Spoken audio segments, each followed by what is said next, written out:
This is the Fearfic Podcast, and this month, our white boys are going to discover a deeper appreciation for their editor and intern, Elias, when they discover he's missing.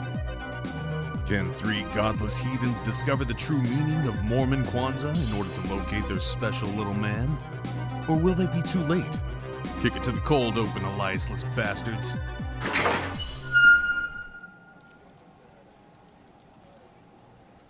Welcome to YouTube headquarters. How can you serve us today? Where are we, lady? YouTube headquarters. But where specifically? I just said... Seems you don't listen too good. My friend asked you a question. You must have come out of our DMCA drain. Oh.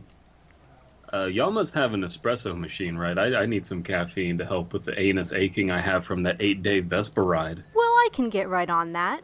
We've been expecting you. Expecting whom? You, the hyper-realist. Are we still doing that? Maybe, there's nothing to talk about. We plead the fifth of vodka?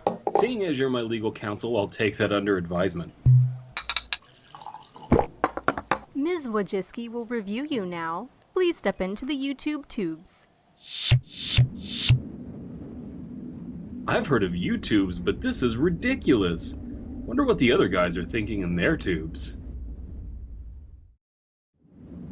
I am a lawyer. Abysmii is a lawyer. Well, I sure am glad we got out of that situation, mostly without converting to Islam. Mostly? Yeah, I mean, I don't know about you guys, but I'm a little bit Islamic right now. I don't know. A little wary of pork? Just Yeah. a little bit? Yeah. Okay. A little Islamic, a little... This is awful. A little bit of Islam in my life. A little bit of Allah's all I see. A little bit of Muhammad next to me. Is this how we're starting off our two-story finale extravaganza? Hey guys. Yes. Trying to find Hey Elias. guys, what if Mecha Godzilla was just Godzilla making a pilgrimage to Mecca? Mecha Allah? Ooh. That'd be cool, wouldn't it? That's the new Godzilla movie that we need. Not this, dark, introspective, destroying the world thing. Nah, Godzilla needs to go to Mecca. Yeah. This summer. Please see this movie. Well, would it be You've heard of the 5 pillars. Just you wait. Would it be Godzilla or would it be Allahzilla? Mecha Allahzilla. Well, that would imply that Godzilla is Allah, and that wouldn't work. Yeah, that would be heresy, to be honest. Yeah, can't do that. As I said, I'm a little bit Islamic now. I'm not going to put up with that shit. Oh, boy. Guess we better escape from these tubes that we're in. The Escape, Asylum Series. I don't know. I kind of like it in the tubes. It's like a full body blowjob. Segway. Full body blowjob. Full body. That was my band in high school. Full body blowjob. Start with your toes and end with your hair. Yep. Mm. All right. Okay, well, The guys, Escape. I am losing luster for this. Yeah, I'm not looking forward to these next installments, gonna be perfectly honest, but we're in it. We're in it. I haven't looked through this story yet, but I feel like since it's titled The Escape, we're not going to get a cool story. We're going to just hear about the guy escaping. Oh yeah, we're gonna get more diatribes and more weird socio-political commentary on But yeah, stuff that doesn't matter. Socio-political commentary on not actual socio-politics. Yeah. Again, it tap dances around it and never actually says anything of any meaning. Which is weird because in the first installments, it was fine because the stories were interesting. But this last one doubled down on here's the big reveal that will start the next mystery or whatever. And it just has so many inaccuracies in it and so many holes that it just deflated everything. I don't get it. And I can't stress this enough. The mentor that we get out of nowhere who doesn't have a name because I guess the character just doesn't deserve a name, even though. But Claire has a name. Yeah, Claire has a name though. Mabel has a name. Maybe. Yeah, Chief of Mabel- Medicine doesn't have a name though. That's weird. Your fucking boss's boss doesn't have a name. No, he doesn't actually run the place. He's just a janitor. His name actually is legally Chief of Medicine. Oh. They have to put the "of" in there because otherwise it sounds like he's Native American or something. Chief Medicine, He doesn't want to get into that minefield, so everybody has to call him by all three names. Did you say Minefield? Yes, Minefield. Yes, that would be a cool name for the series, the Oh, Minefield series. Yeah. Okay. I hope you don't Chief mind if I field some questions. Chief contemplates sophistry. God damn it. Okay, so we don't have a name for the mentor. Do we want to come up with one like Mentor Bjorn? Now, No, what let me if it's assume- Reinhardt? That's the mentor by default of everybody. What if it's Moira? We gotta curb the Overwatch talk for all the people that don't play Overwatch. So Well, we're not going to basically bring the up majority League of of Legends gamers talk, so what else are we going to do? Paladins. So, yeah, I gotta say, coming into this, not coming into it from a friendly territory. Just upset with how the ending to the last segment was. It's I've run out of charity for these stories. I will say right now, I am quitting at any point he gets in a car and drives. Like, just drives. You're just going to Especially- leave the call. Especially if he uses the term, "I just drove," Okay, with the word Okay. just. Okay. how about this? We'll finish these stories, but if at any point Slimebeast prediction comes true, we stop. I'm okay with this. Yeah. Well, I now I'm think getting that's cold feet fair. because it was just a prank, bro. Come on. So you're going to see by how long this episode is. It's either 2 hours and we read all of it, or Put in, it's 30 minutes. It's the shortest episode we've ever done. if we happen to ever find Elias and he's not a ruddy abused corpse, maybe he could edit the episode, like edit in some negative, like empty space at the end, so it comes out at 2 hours, so nobody knows. Okay. So to solidify this wager, Slimebeast, give your prediction again in very clear terms so everyone knows it. If I'll make it very specific. I'll make it the very specific outcome. If at any point the term "I just drove" is used, Okay. Okay. I'm predicting he'll be in a car driving away from something. But if he uses the term "just drove" with the word "just" and the word "drove" following it, I'm out. Okay. So, do you want to kick us off, DP? Are you getting a little gun What? shy? You ready for this? Do do do do do do do. What is the nature of insanity? As Want of to late, see how I got this mentorship? My father was also, a mentor. my father was an outlier. Oh, God. My father friend-zoned me at a young age. They called him the bonewalker. Mm. He had an eating disorder. As of late, I've contemplated this question far too deeply. I find myself standing in the hall and thinking of the sun, which I have not seen in many days. What? I've been spending all my time reading files and financial documents. I can't determine where the back-end mess of shell companies and legal fictions lead. The controlling interest in this place cannot be precisely located, but Oh, that might be a sign of the times. See, heavy-handed. there is this message that I've been receiving from Pepe Silva. Claire! Claire! Yeah, exactly. I went to see Claire up at nursing, but she's not there. There's no Dude, you put Claire. her in prison. I'm looking for Mabel. Where's Mabel? She's drugged. Who knows how? Dude, Oh, not my only do God. all of these people exist, but you have specifically gotten them all fired. You called the cops on everybody in this entire institution. You reported Mabel for doing drugs at work? This is so... Good. Oh my God. It just, the escalation of, there's something weird happening with my patients too. My asylum's the connection of a bunch of rogue corporate entities that are trying to, 8 billion people in the world, outliers, like it's fucking conspiracy theory fest in here. I mean, Holy shit. we are supposed to... I think we're supposed to wonder if this guy is actually going insane, but... That seems too... Is his mentor not Barney? clever, it's too convenient for this, though. Is his mentor Barney, and is he offering a cigarette? Oh, I hope so. Bye-bye, Barney.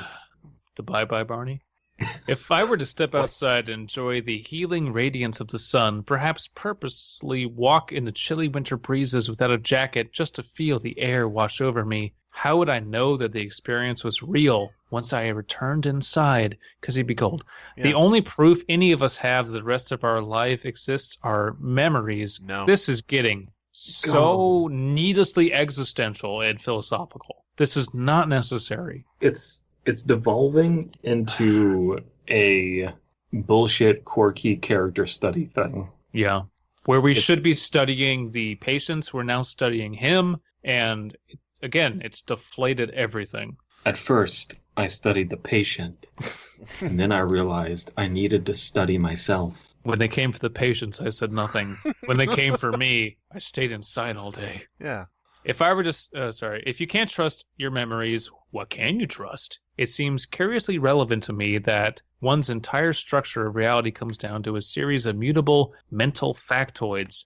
Yeah, I'm sure you never thought about this in fucking medical school. If you can't trust your memories, what can you trust? The Dollar Shave Club. The Dollar Shave Club, sponsor of the Fear Fiction Podcast. No. Have you ever heard about Squarespace? If you want to make a great website for your inane ramblings, Squarespace. Are we really not gonna? We're not gonna go there. We're not gonna go to. If you can't trust your memories, why not try Memory Box? Did we do that? No, we did Memento Mori Box. Sorry. Oh, okay. We've literally done this exact. Sorry, I didn't remember. Anyway, perhaps that is what happened to these people. They are not fundamentally broken on an organic level. They are all there, all functioning, all thinking, all knowing, all seeing. But through a series of decisions, their reality became quite dark and painful. Deep. Except for one. This one story doesn't fit. Okay, so we are getting a story. Okay, good. Pepe Silva. Pepe Claire. God, I hope so. After finishing my other doovies, I went straight to him. I used my practiced calm but stern tone. You left something out. He sighed and looked over at me, saying nothing. The despair in his eyes was heartbreaking. I read your account in your file, I continued, making sure to impart compassion and urgency. There's something missing from your story. His brow lowered slightly. How did you know? I thought of the pattern the rest of the patients followed, and how his didn't fit. What is the pattern? Stop just saying the pattern. Actually lay this out like you're a fucking doctor and you practice science. Where is your scientific method? It's not important. I'm here because I care, and I think something bigger than both of us is going on. I need to know the rest of your story. His face scrunched up. I thought he was smiling, but then he sobbed. His tears flowed down his cheeks. You believe me. God, please tell me you believe me. How many... They didn't believe me. Why didn't you believe me? Why are we back to Stinky Whistleteats of all things? How many parts are there to the story? There's 5. 6. 6? Oh, yeah, 6. Okay. 6. Okay, so it's not the 7 deadly sins. It's not a 5-act structure. It's not gluttony, the girl who's eating things. It's not. No, that would have been poetic and nice. It's not lust, the guy who wanted to sleep with the girl so much. It's not bonitis, the guy with a bone that comes out. I don't know. I was well aware of my mentors and even the chief of medicine's warnings about how I regarded the patient's ideas, but I needed to know. Yes, I believe you. He sobbed more deeply and curled over in profound relief. I'll tell you. I'll tell you. So now, page break. Now this is his account. I lied about how it happened. I wasn't just walking on the street. What? Some random some random Blumhouse. Some random bum spills blood on me, and then the bonewalker comes out of nowhere? No, it wasn't me. It was me. It was me. Abysmii. So we're back with the bonewalker guy, so we're not... This is a recap, okay. Oh, good. No, good. I don't think it is. Not a recap, but like a... I don't know what you would call it. Revisiting. revisiting it, which sucks because the Bonewalker is my favorite installment so far, and now it might be ruined. We'll see. I sought it out. My life was already taking a dark turn. I was nobody, ignored by everybody. I was just some guy, no college degree, nothing to his name, no family to speak of, and no connections. I felt left behind by the whole world. People were constantly afraid of me, unwilling to give me a job just because I had a record. I don't think I didn't notice when other people held themselves closer at night as I walked by. Addicted to middling drugs. Not the real killer stuff, mind you, not yet. So we're rewriting the story. In the beginning, he turned to drugs to get rid of the pain of the Bonewalker thing. Right? No, this is someone else, I think. I think this is another victim of the Bonewalker. No, it's the same guy, Deborah! No, he returns to a guy who left something out. Yeah! So he's going back to the Bonewalker patient. It's the Bonewalker! No, I don't think so, because the other Bonewalker guy had a family. And this guy says no family to speak of and no connections. Yeah, but do we really believe that just can't be a mistake? But he says you left something out, implying that he spoke to him prior, which, as the readers, we should know, unless this is a really big misstep on the writer's part of, like, we're supposed to assume that the doctor had spoken to a different patient that we did not know about, who also had a connection to the Bonewalker. I mean, he says at the beginning that he said some guy spilled blood on him, which was the beginning of the other story, so... Yeah. Plus, what are the odds you have 2 Bonewalker victims in your asylum? That would just be unbelievable, huh? 2 Bonewalkers, going to a bar. Gee, Bill, how come your mom lets you have 2 Bonewalkers? Ah! Now listen, if you like your bones, you can't keep them. Those are owned by the state. Yeah. We're going to take them. It's part of our death panel program. Remember death panels, guys? Oh, man, those were fun. If you're old, I hate to break it to you, Bonewalker's coming for you. Nothing you can do about it. Your life isn't worth it because you're old, and McDonald's going to keep its money. Yeah. The Saturn robots are going to drop Bonewalkers on the cities, specifically around retirement homes. Okay, what would you do? This is getting elaborate. Since Obama... McDonald's brand Bonewalkers drop one to retirement homes. Delivered by Amazon service fulfillment. Since our beloved Obama, praise be unto him. Wait. The Bonewalker comes out of your body and turns into a drone. Mm-hmm. And it's a bone drone. Oh, God damn it. The drone walker. The drone whisperer.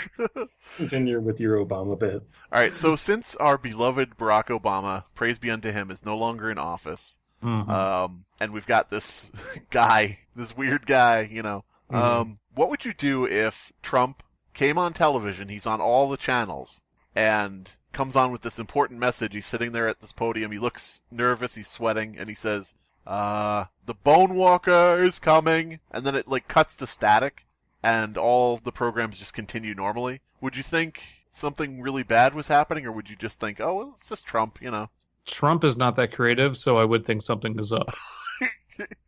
You would think the Bonewalker was coming. I mean, something was happening. Maybe not a Bonewalker, but something was up. And then you just see Ivanka Trump's neck extend to 2 times its normal length, and get these spider and legs. And Ivanka's neck grew 3 sizes that day. You're a mean one, Ivanka Trump. Trump. You really are a Trump. God damn it. Oh, man. You've got Botox in your face. And If I were And to your send bone- you to China, you wouldn't engage in human rights discussion, you would just register patents. So is anyone keying in on the fact that we're really not excited about the rest of the century? You're a mean one. It's already contradicting the family thing. I mean, we are kind of at a weird disagreement as to whether this is the same Bonewalker or a different entry, because it's actually not very clear. So let's just keep it in. I'm going to say majority rules. You two are saying that it is. I'm going to go with your assumption. What if this is just the femur with spider eyes sitting in a chair with a little quilt and a cup of cocoa in the asylum? Hello. How? We need to build a wall. I'm not okay with the femurs. You mean dreamers? No, the Bonewalkers, they're coming. We need to build a wall to keep them out. They're sending their worst, their most terrifying and deadly. But sir, they can climb over the wall. Build it 10 feet higher. I don't know. What do you do against bonewalkers? We need to build an anti-bonewalker dome. Somehow irradiate osteoporosis. I don't know. Get rid of them. We're going to throw all the old people over the wall. Eventually they'll get sick. The bonewalkers will die. Just like the Middle Ages. These images are getting elaborate, people. Yeah. Someone draw this. Somebody draw Trump. Somebody draw everything we've described this episode. It's going to be the catapulting the elderly over the wall to bone spiders. It's the biggest clusterfuck of a fucking political cartoon. Somebody get that in the New Yorker. A Garrison cartoon where it's just the old people being thrown into a pile of bone spiders. If somebody can get that, draw that, get that into the New Yorker, and put like some little line at the bottom saying something like, God bless the USA, or some sarcastic like line. Tiny fine print, subscribe to Fearfic at the bottom or something. Anyway. Oh, and the bone spiders are just labeled things. Doesn't matter what the labels are. It doesn't matter. Yeah, whatever you want to put on. Tax evasion. Yeah, tax evasion. Cayman Islands. Tariffs. Wetlands. What? Fucking those people, they had a desperation about them. It was in the air, and everyone knew it, and it seemed like nothing mattered to many of them. The bonewalker was a whispered rumor among them. There were some users that didn't need to work, didn't need to put on the facade of a normal life. They had a backer. Lucky bastards, we called them. So I want to point out that I didn't actually get through my paragraph, but we don't care. Sorry, I have no idea where the fuck we are. That was me reading. Now that was Abysmii, so now it's me again.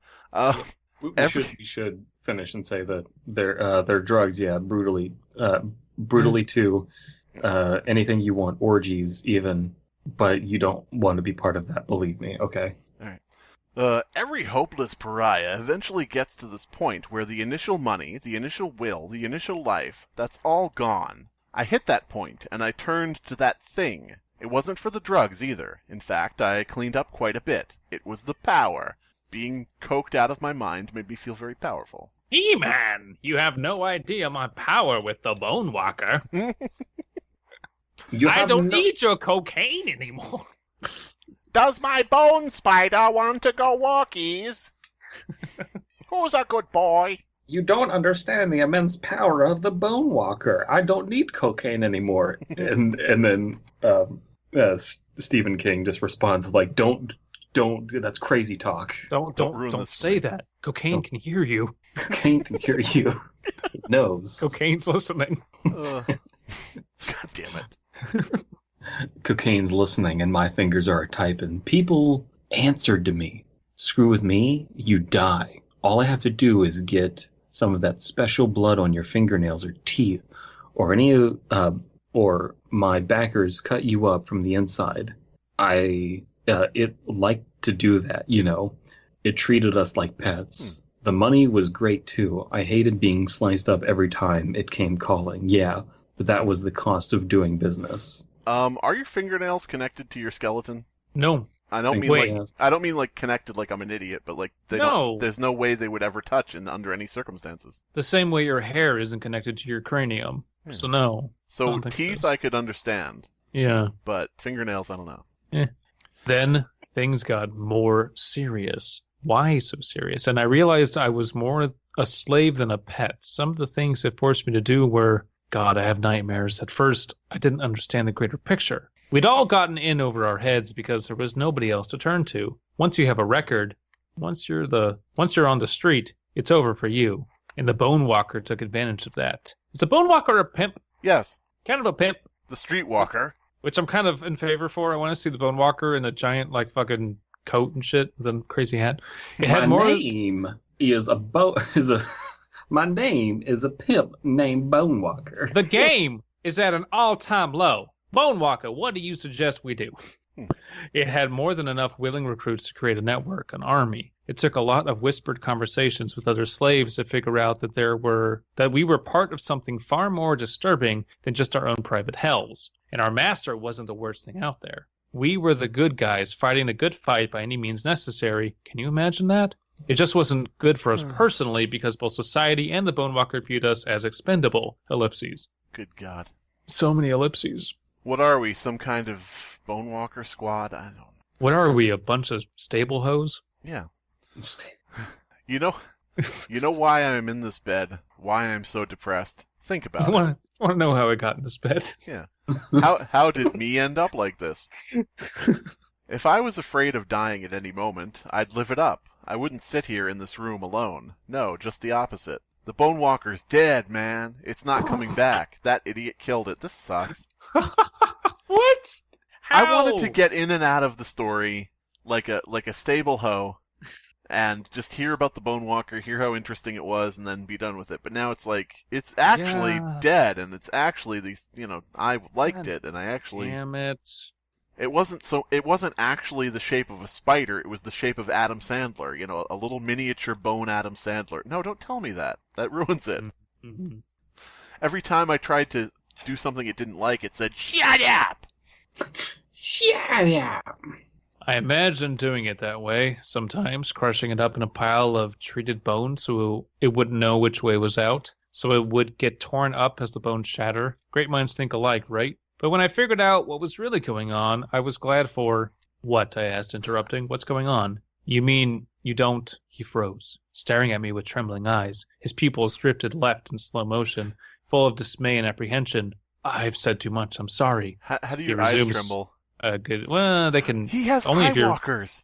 Eyewalkers. Only if you're, really focusing hard. He resumed staring at the wall, ignoring my further attempts to prompt him. I don't care what's going on anymore.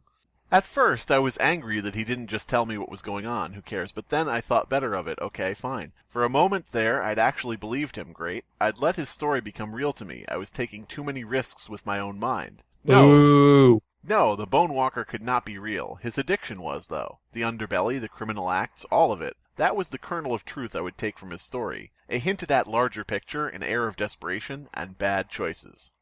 He fit the pattern now. What pattern? What the fuck is the pattern? Stop doing this.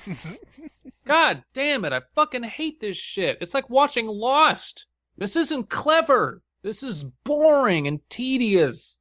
Ugh. Or like watching Twin Peaks. Sure, Aw, same damn. thing. I completely agree. You're just being strung along because isn't this fun? No, it's not. Like, if you disagree, then no one can tell you, it's a great show, but I'm bored. Why are you bored? How can you be bored? Because it's fucking boring. Ugh. But Sorry. Aren't the real answers the answers we didn't get along the way? Isn't the real Twin Peaks? All right, is this me now? No, it's me. Standing in the hallway, I couldn't help but stare down one wall and back up the other. Every single door imprisoning me. Absolute patience, all that I see. Every door imprisoned a patient who had chosen their way into madness and despair. What? My name is What? Kevin Spacey, and I've chosen to live my life as an insane man. What? What? The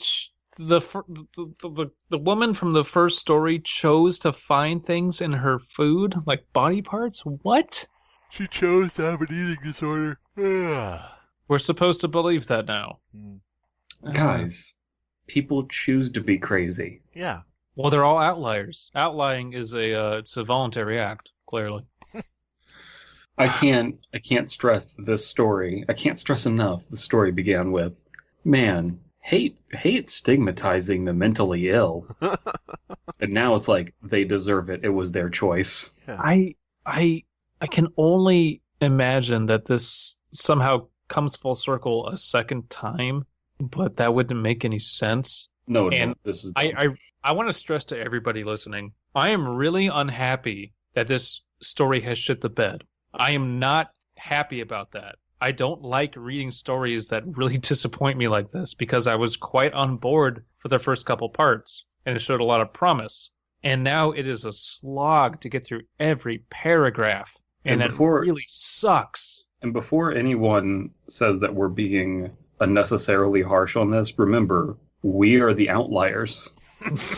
We are There are insane. Plenty of people like this story, and that's okay that they have their wrong opinion. Jesus Yeah, Christ. yeah, no, this is not to say like you have to agree with us or align with our opinions, far from it. But from a constructive standpoint that we're all trying to take, this doesn't make any fucking sense. I love Shaun of the Dead as a movie, but I could take or leave the fact that it gets super serious and dramatic toward the end. Yeah, Like, sure. you know, so I could take or leave that part. That part, I got to that part and I was like, well, here's a bit of a slowdown in the fun ride I was having. Now I understand why they did it, but so maybe this will just be a bit of a drag in something that'll come together at the end. I don't know. Well, here's the difference. That drag happened at the end. Yeah. This is halfway through. Right. Big difference. Their own needs, taken to the extreme, had ruined them all. I didn't know what it meant, not yet, but it was a major red flag. Da-da-da. The red flag. Tase my nipples. Actually, I walked to the end of the... Actually... Okay, so standing in that hallway and then changed to... Actually, I walked to the end of the hall, nodded at Mabel as she passed. She was so died? fast. She passed? Mabel, no! Just No harm collapsed. done from yesterday's temporary drugging, thankfully, and I halted out... Okay, she would not still be at work. Mm. Like, you would, like, fucking... whatever. Get some And I workers' halted- comp. Right. And I halted outside of one door I hadn't tried. I watched her through the square glass aperture, allowed a pen and paper due to her nonviolence. Mabel? No, a door I hadn't tried. Okay. Sorry. I watched her through the square glass aperture, allowed a pen and paper due to her nonviolence. She often wrote at great length. Curled up in the corner, it's Jane the Killer. She wrote even now. She was one of the few patients who I had no story for. No testimony. Okay, we're getting another story. For politeness' sake, I knocked with my rock-hard erection. Come in, she called. She continued writing as I entered. Hi, I began. Hi, my name is... What? My name is who? My name is Chicka Chicka. Ineffectual Killer. doctor. You know the drill, she responded, continuing to write. Okay. Who are we? Okay, so this is back into the perspective of... The doctor? Yeah, it slipped back into the perspective of the doctor, which is weird. Yeah, no page break. Did we get a... Yeah, there was no page break. Interesting. Yeah. Oversight. Yeah, it goes from a first-person narrative from the bonewalker dude, Mhm. and it goes to... What? I asked, interrupting. What's going on? He says that in the part where he's talking to the bonewalker dude. It shifts to Now- his perspective. This is a nitpick, but I'm really unhappy with this portion, and the editing is getting sloppy. Hmm. It's almost... Correlation? Maybe. Maybe not. It's almost as if it's a good idea to write out your story and have it written before you post anything online. Uh-huh. Or at least go back and edit it, like, the next day after you do. But again, this is At on No least. Sleep. No one can call that out. No one Yeah. can tell the author, hey, by the way, you missed a page break. Fuck. It's Dead Palace turn. Are we at I accepting? hesitated. I hesitated. Yeah. Can you put down the pen? I never hurt anyone. I'm not about to start. Accepting her statement, but still apprehensive, I knelt down.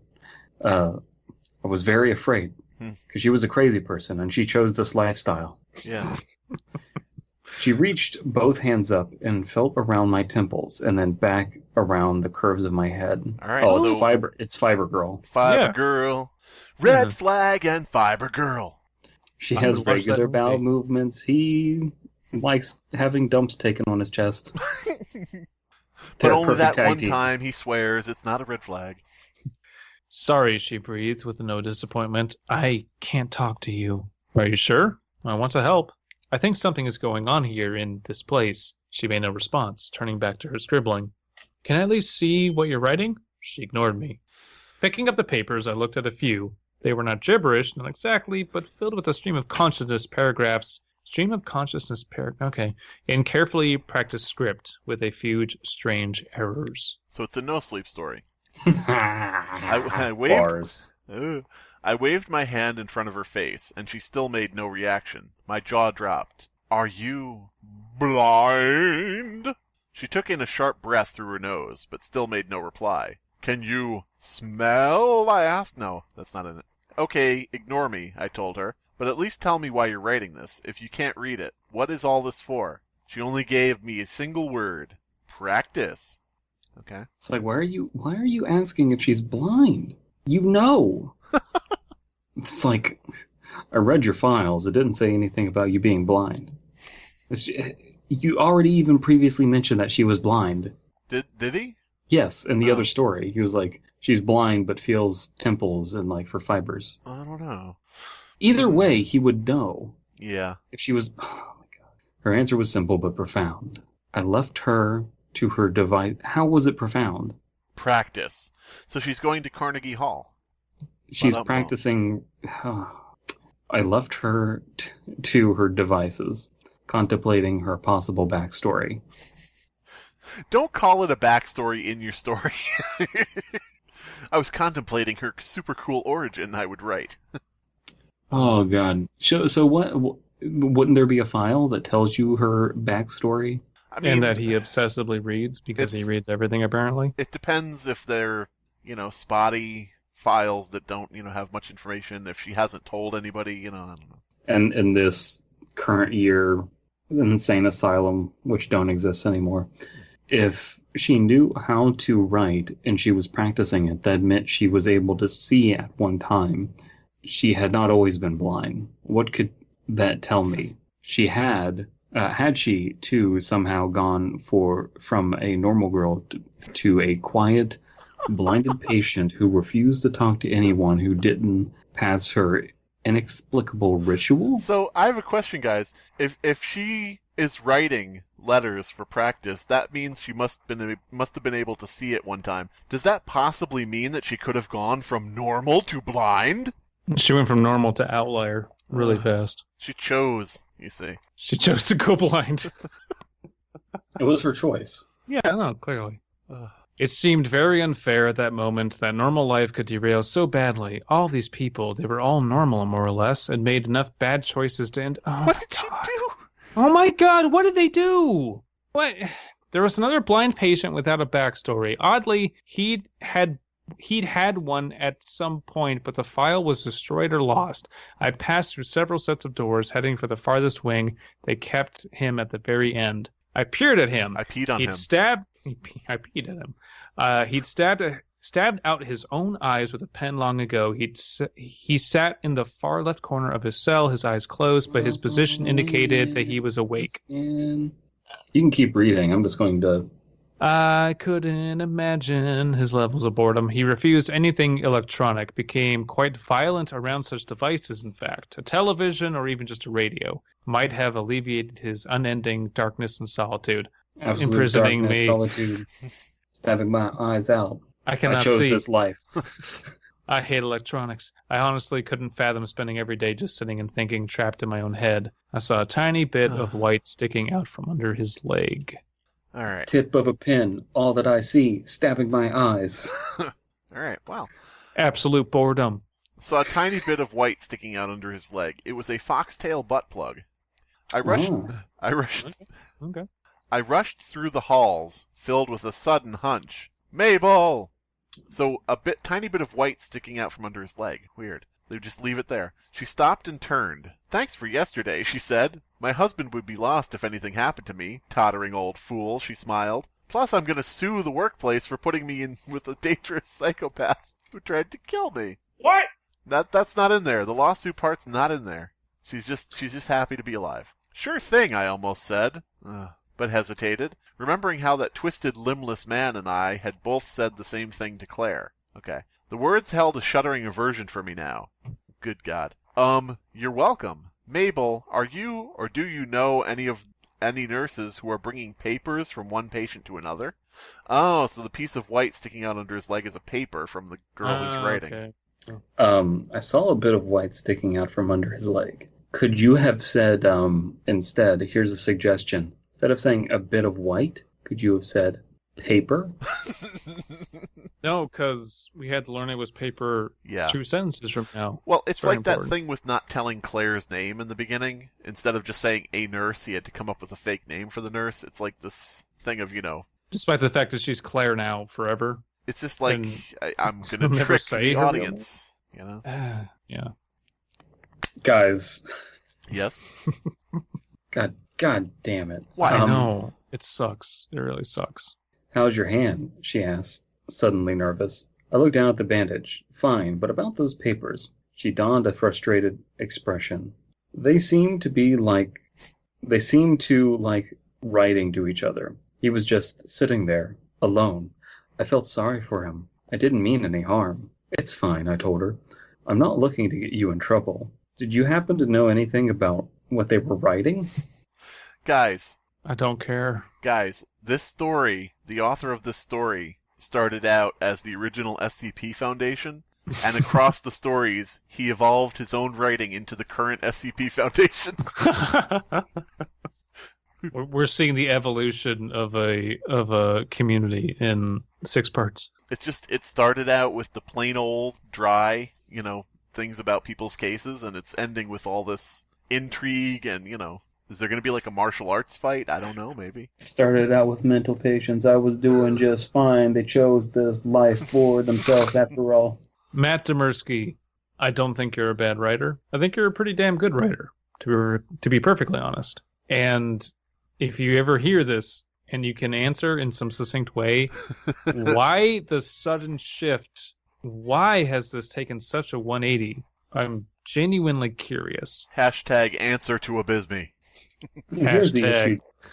AMA stands for Ask Abysmii Anything. Never mind. That's AAA. So and the only thing AA you should be involved in is the actual AA. Mr. 6 things of vodka and trying whatever, to say the 3. vodka's gone now. It's not metabolized. I know that for fucking sure. Give it an hour. All right. Where are we at? She explained. Is it me or? Is yes, it me? you. I don't know who the fuck. She explained some of the minor details she had read, just to check she wasn't about to pass death threats or other rudeness. Other rudeness. Or other rude gestures. All she writes is KYS. I don't know what it means, but I passed it on. The kids nowadays writing the KYS, I don't know what it means, she said, and once I understood, I hurried back to the end of the far wing. Oh wait, no, fuck. Abysmii. Yeah, we're all out of order here, but again. Yeah, it can't be helped. This whole insane asylum's out of order. No. That should, Oh my it's current. god. It's out of orderlies, almost. Oh, Ha. I can hear you, he called through the door. Frowning, I watched him subtly adjust to hide the papers he was sitting on. I entered after a moment, letting him think I didn't know. Now, I wondered how he... I'm sorry. I can hear you, he called through the door and hid the papers. Why didn't he hide the papers when he came to the door before? Could he not hear him then? Good point. Well, it's important that the audience knows that the doctor isn't letting him on for reasons, because he's the best. Yeah. I entered after a moment, letting him think I didn't know. I wondered how he read them at all, until I realized that he could probably feel the pen's effect on the paper like an engraving. Okay. That's how Braille works? Interesting. I stood halfway into the room, giving him some space. Although blind, he made an effort to look in my direction. You're not like the rest of them, you know. You're the special. You're not like the rest of them, Dr. Mary Sue. What do you mean? He frowned and then gave me a weak smile. You don't walk like them. He was right. I'd been walking quickly, with energy and concern. The other staff took their leisurely time in the halls. It was just a job to them. It had become more than that to me. Are you willing to tell me your story? I asked, sitting cross-legged near him. His smile widened to a mocking grin. It's pointless. He's smiling Jack. Tell me anyway. Do you have a cell phone? He asked. I shook my head, but then I realized he couldn't see the motion. Fucking idiot. No. No, it could interfere with medical equipment. A pager? I don't know why, guys. It must be the end of the night and I'm having a stroke, but I thought that said pagger. Do you have a Go pagger, mate. You got a pagger you in your belt. a pagger sounds like British slang for a pack of cigarettes. Yeah, kind of. You got a pagger on you, mate. You got a pag of fags. Oh, God damn it. I was about to say it's better than the alternative. Yeah. Yeah, it's British, don't blame me. Yeah, those British people are homophobic. I looked at my belt. No, I lied. Good. He mused aloud. Have you been having headaches lately, friend? I blinked. I had, actually. I'd been sleeping little and poorly when I did. The on-call room did not offer... The on-call room? You're not a fucking surgeon. The on-call room did not offer the best sleeping conditions, and it had been the center of my extracurricular activities for the duration of my investigation. I chalked up the headaches to my fatigue, and I'd been downing increasing numbers of painkillers. No headaches, I lied. Oh, he seemed vaguely disappointed. I figured that paranoid schizophrenics like him enjoyed guessing little things, because it hinted at some greater mysterious knowledge they might possess, just like the story, and being wrong was not something he enjoyed. Fine, he said after a moment. I've nothing better to do. Then you'll leave me alone? Yes. All right, but you might not like what you hear. Good. I have a feeling something is going on, and I already don't like it. He seemed to perk up at that. Really? It was a Sunday. I remember that very clearly. I didn't finish writing the day's events up before something else happened. I got in my car and just drove. Blackness washed over me like a wave. Dude, this is turning into Jeff the Killer 2015. Oh, God. Blackness washed over me, all that I see, like a wave horror. Absolute goop. Absolute tides. Tides go in, tides go out. As I sat in the on-call room typing out the story he told me, by the light of my laptop screen, I checked the mainline phone, no dial tone. The constant droning of the building's air system was gone, replaced with deathly silence. I crept over to the door and peered into the hallway.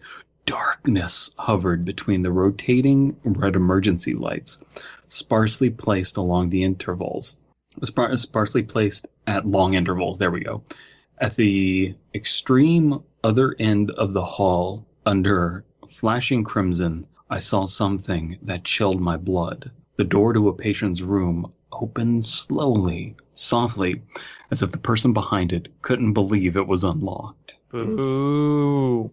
I can't God, believe my care. door is unlocked. What good luck for Don't me today. Absolute darkness no longer imprisoning me. I am free. Is this door really unlocked?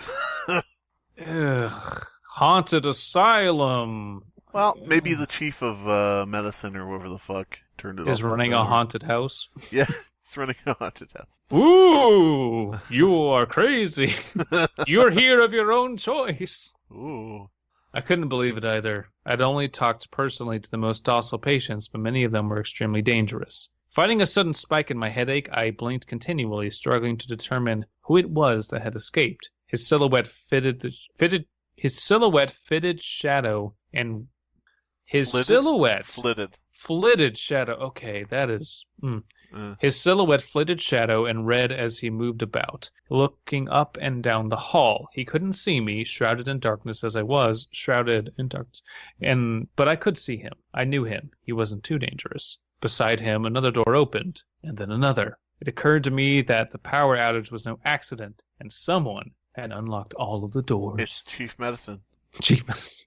One by one, they crept into shifting Shadow and Scarlet, releasing their particular flavor of insanity into the halls. Some were fresh mint, others tropical breeze. I could hear some muttering, some shouting, some looking for weapons, some looking for staff. Stabs. Yeah. Long pieces of wood. They started fighting with kendo sticks. I thought to lock the door and hide, but they would certainly check the on-call room. I almost said oil can room. I couldn't stay there. I got in my car and just drove.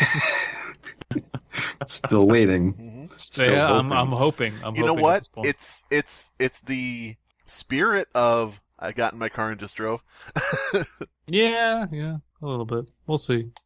Heart pounding, arms are sweaty. I do like the idea that the chief of medicine is just like, you're not going to call the police. And it's like, why? It's like, because secretly, deep down, you enjoy the insane asylum kendo fights that we have.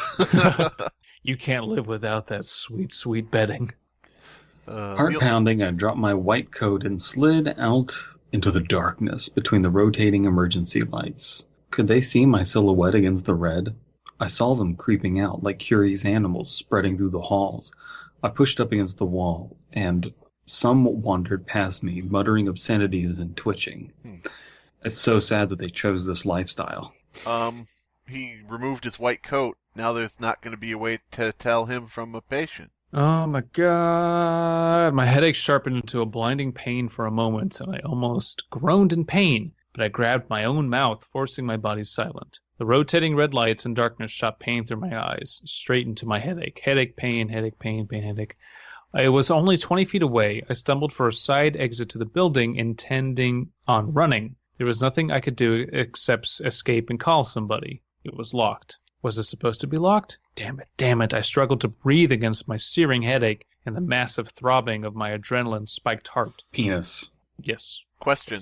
Wouldn't it, if it's locked and you're inside, wouldn't it be like a knob or a latch or something? You would have keys to move about the office.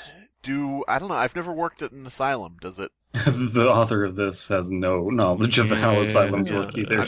Do they have the exterior doors under lock and key from the inside just in case a patient gets away? I guess maybe, but... I mean, you would have security with you too when seeing certain patients, so fucking whatever. All right. I had very little room for maneuvering. Patients moved within feet of me in the darkness. It was like that scene in Silent Hill with the nurses twitching. One stopped under an emergency light, his body cast in the color of blood, and someone else stabbed him, spurting black liquid from under his collarbone, which for some reason wasn't the color of blood. He screamed, and I could hear attention turn toward the area. The sound of falling meat came, along with continued screams, and something squishy slid across the floor, hitting my shoe with a strange wet plop. The large patient who had done the grisly hack job looked my way, peering into the darkness. So now this is Outlast? Yeah. Yeah. Well, it's been Outlast all along, because it's like, you can't go to the police. Well, wasn't Outlast the friends we made along the way? Actually, this is Outlast Whistleblower. Well, this story has outlasted its welcome. Oh shit. That was good. It was. Reflexively ducking into one of the patient's room, I closed the door softly behind me. "Please don't hurt me," a girl whispered from the corner. "I won't," I whispered back, relieved. "I'm Staff." It's like, oh god, what's going on? We're fucked. Yeah. The barest light flickering under the door illuminated only enough for me to see her out of the edges of my vision. Cast in a sickly red, she was emaciated, a gaunt and unwholesome sight. Oh, it doesn't eat girl. Yeah. I knew immediately. Wait here, I said, burning with an idea. Red flag and doesn't eat girl. I poked my head out the door, looked either direction, adrenaline surged, and I darted for the other side of the hall. I grabbed a tray of food from inside, then darted back. I heard a shout of anger, and I couldn't tell if someone had seen me. "Eat this," I told her. She moved back an inch. "No! Just try," I whispered, pleading. "It'll help, I promise." It'll help us, somehow. Quivering, she picked up a glob of Jell-O. A moment later, she dropped it, making a disgusted noise. It fell in the light coming under the door, and I could see a dark gobbet inside it. "Again," I said. She lifted a half-eaten apple to her mouth, and then dropped it, on the verge of tears. I held it to the soft light. What looked like a severed tendon slid from the apple's core. "Again," I ordered. "Why? When it happens once, you've proven it." Crying, she lifted and then dropped the remains of a sandwich. My penis was in it. I went, "Oh my god." Finally, I found it. I pulled the bread back. No. Yes. Oh yeah. Yeah. You're right. Yeah. I'm totally loopy now. Yes. I took our discovery, stripped it of its extraneous tissue, and snapped it in half. I gave it to her. She gave a sobbing laugh. In the scant red light, I held up 2 finger lengths fragments of bone, both wickedly jagged, both still slick with gristle. Oh my god. You know where this is going. I mean, it is kind of glass at this point, isn't it? Get Abysmii. She grabbed my arm so as not to lose me in the dark, and we crept to the side door again, while screams of pain and screams of glee sounded from around nearby corners. Come on, I whispered, poking the 2 bone fragments into the lock. Okay. I knew the building was shoddily constructed and poorly funded, and I was counting everything on this lock. This American healthcare, am I right? We ain't got no money for them locks what stands up to human bone. There's 8 billion people in America's psychiatric facilities. Yes, it clicked open.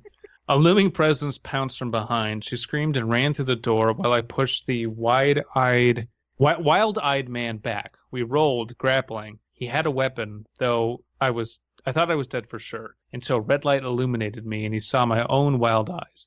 I'm sure a week of poor sleep and my blasting headache contributed to my decrepit appearance. Not really. I'm just going to finish these 2 out. Oh, he breathed, grinning. Thought you were one of them. Come on, let's get you out of here, brother. Amazed, I stood, turning to the side door, and the figure moved in a way, slamming it shut. Little did The know. Beast from Split? Uh-huh. Oh, man. Little did he know that Hulk Hogan was in here. It's like, I thought you were one of them. Come on, let's get out of here, brother. Come on, brother. So how do we feel about the fact that, yes, losing his coat did make him blend in with the patients, and he picked a lock with human bones because he just can do that, because he's Contrived. It's like, Dr. Sue. we need to build a wall. And it's like, but they have ladders. It's like, we need to put locks on the doors. It's like, That can but only be unlocked with bones. people have bones. They can unlock it with their bones. Hey guys. What? Talk about a skeleton key, am I right? This is like one of those like really bad adventure game puzzles. It's like, what am I supposed to do with these bones? It's like, duh, you're supposed to unlock the Fashion dungeon them into door. a key. Fashion them into a key and unlock the door. Stupid bastard.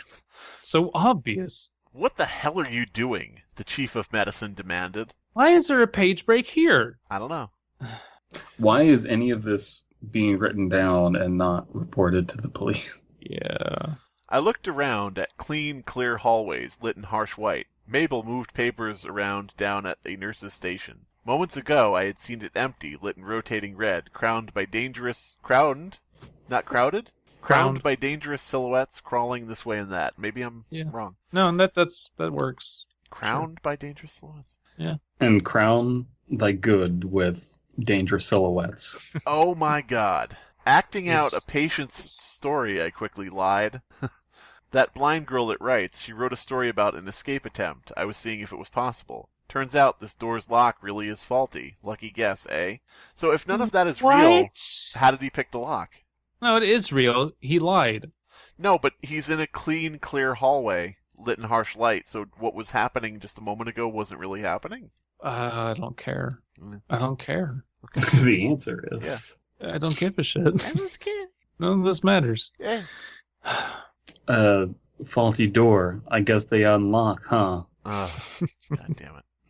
You got a bone key. I bet it doesn't. He looked me up and down for several long moments with a hard-on and an unreadable glare. Can't fault that, I suppose. But you look like an idiot. He looked down at the side door. And I'll contact maintenance. Have the lock replaced. Nice catch. Go take the day off. You look like hell.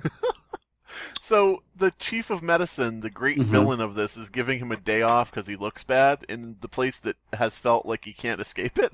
Uh-huh. Go take a day off. Get out of here. Go be free. Go, get a new job. I don't know, whatever.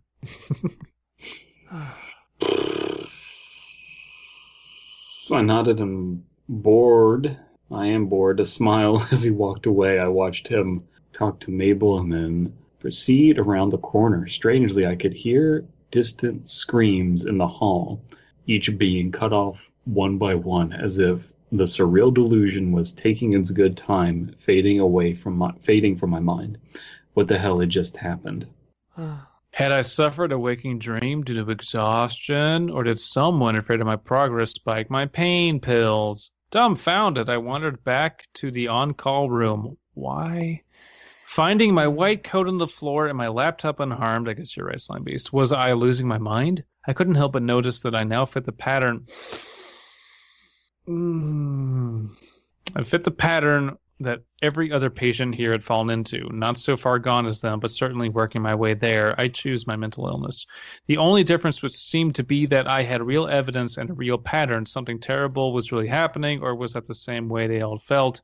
I find it no small irony that this fifth account is my own. Bum, bum, bum. Boo. The pattern is that they're all insane. They're all Pepe Sylvia. Guys, I discovered it. The people in the insane asylum are insane. Yeah. I just realized we're all wearing clown makeup, and we're forming some sort of posse. I just realized that this McDonald's is serving breakfast all day. I do have one advantage, though. I'm aware of What's the that? pattern. I'm aware of the pattern, have all of their tales to help me. If that moment comes, that one true step into madness when each of them crossed that line, I won't. I promise myself that. You can't have an objective view of the larger picture and go insane. That's what I believe. The two are mutually exclusive. But I won't Sure. stop now. Not now. That last tale, the one I was interrupted writing out. And haven't been able to fully process yet. It's disturbing. It fits. I need to think on it. I think I'm on the verge of understanding the impetus behind the patterns, even though I am not sure I want to. I did take a break to clear my head as I walked the halls, digging through the apparently faulty memories for any clues about what had really happened during my delusional episode. Two things jumped out at me. One was Jeff the Killer, and the other was an emaciated dog. My headache was gone, and so was the emaciated girl. So the pattern doesn't matter, and he's crazy, but you don't know that he doesn't know that he's crazy, and none of this matters, and this is all pointless. It was all a dream. I used to read One Up magazine. Holy shit. Holy Well, yeah. shit. I'm gonna go feed my cats. I'm going to go do anything else than read this story Yeah. any further. We're not until doing we- anything. Remember, guys, we're in tubes right now. That's true. I have That's to true. pull out my flip phone Yeah, you're going to have and to put pull through out the order to feed my cats. I'm going to take out my pager and your pig. give you an order to feed your cats. Oh, come on, love. There's no call to go taking out your pager in front of these birds. Come on now. Pegas and Tolges. Pegas and Tolges. Oh, Jesus Christ. Hey there, hey, how you doing? It's me, it's the PCP. And it turns out those SCP folks have redacted the words from my limited liability company with an anomalous eldritch being called a copyright lawyer. So I've rebranded to be the PCP Laboratory. My impossible space porta potty has endless halls with tons of objects under lock and key that defy the laws of space and time. And almost all of them are for sale. So I got what you need. None of it's safe. Nothing in Omega Black. We only have one object class. Gold. That means all sales is final. You need a revolver that can only kill non-Russians? What about a car key that opens the cars of your family members' vehicular automobiles? Ooh, this a good one. This a good one. A rectal thermometer that'll turn your poop into poopsicles if you're into having a butt slushy. Oh. This is a good one, too. There's a peach pie that never ages. But it can't be eaten. And also, can't be cut. Hey, you got a hot date with the daughter of a Southern Baptist preacher? You'll make a home run if you use this stick of deodorant. It makes you constantly smell like freshly barbecued pulled pork. That'll slay any Southern belle in the spirit, if you know what I mean. Oh, I recovered this one from a YouTuber. It's a microphone that makes you uncontrollably call people racial epithets while you're playing shooting games. We got all kinds of objects here, and I ain't keeping these all to myself. No, sir. I want to equitize the anomalous object game for y'all.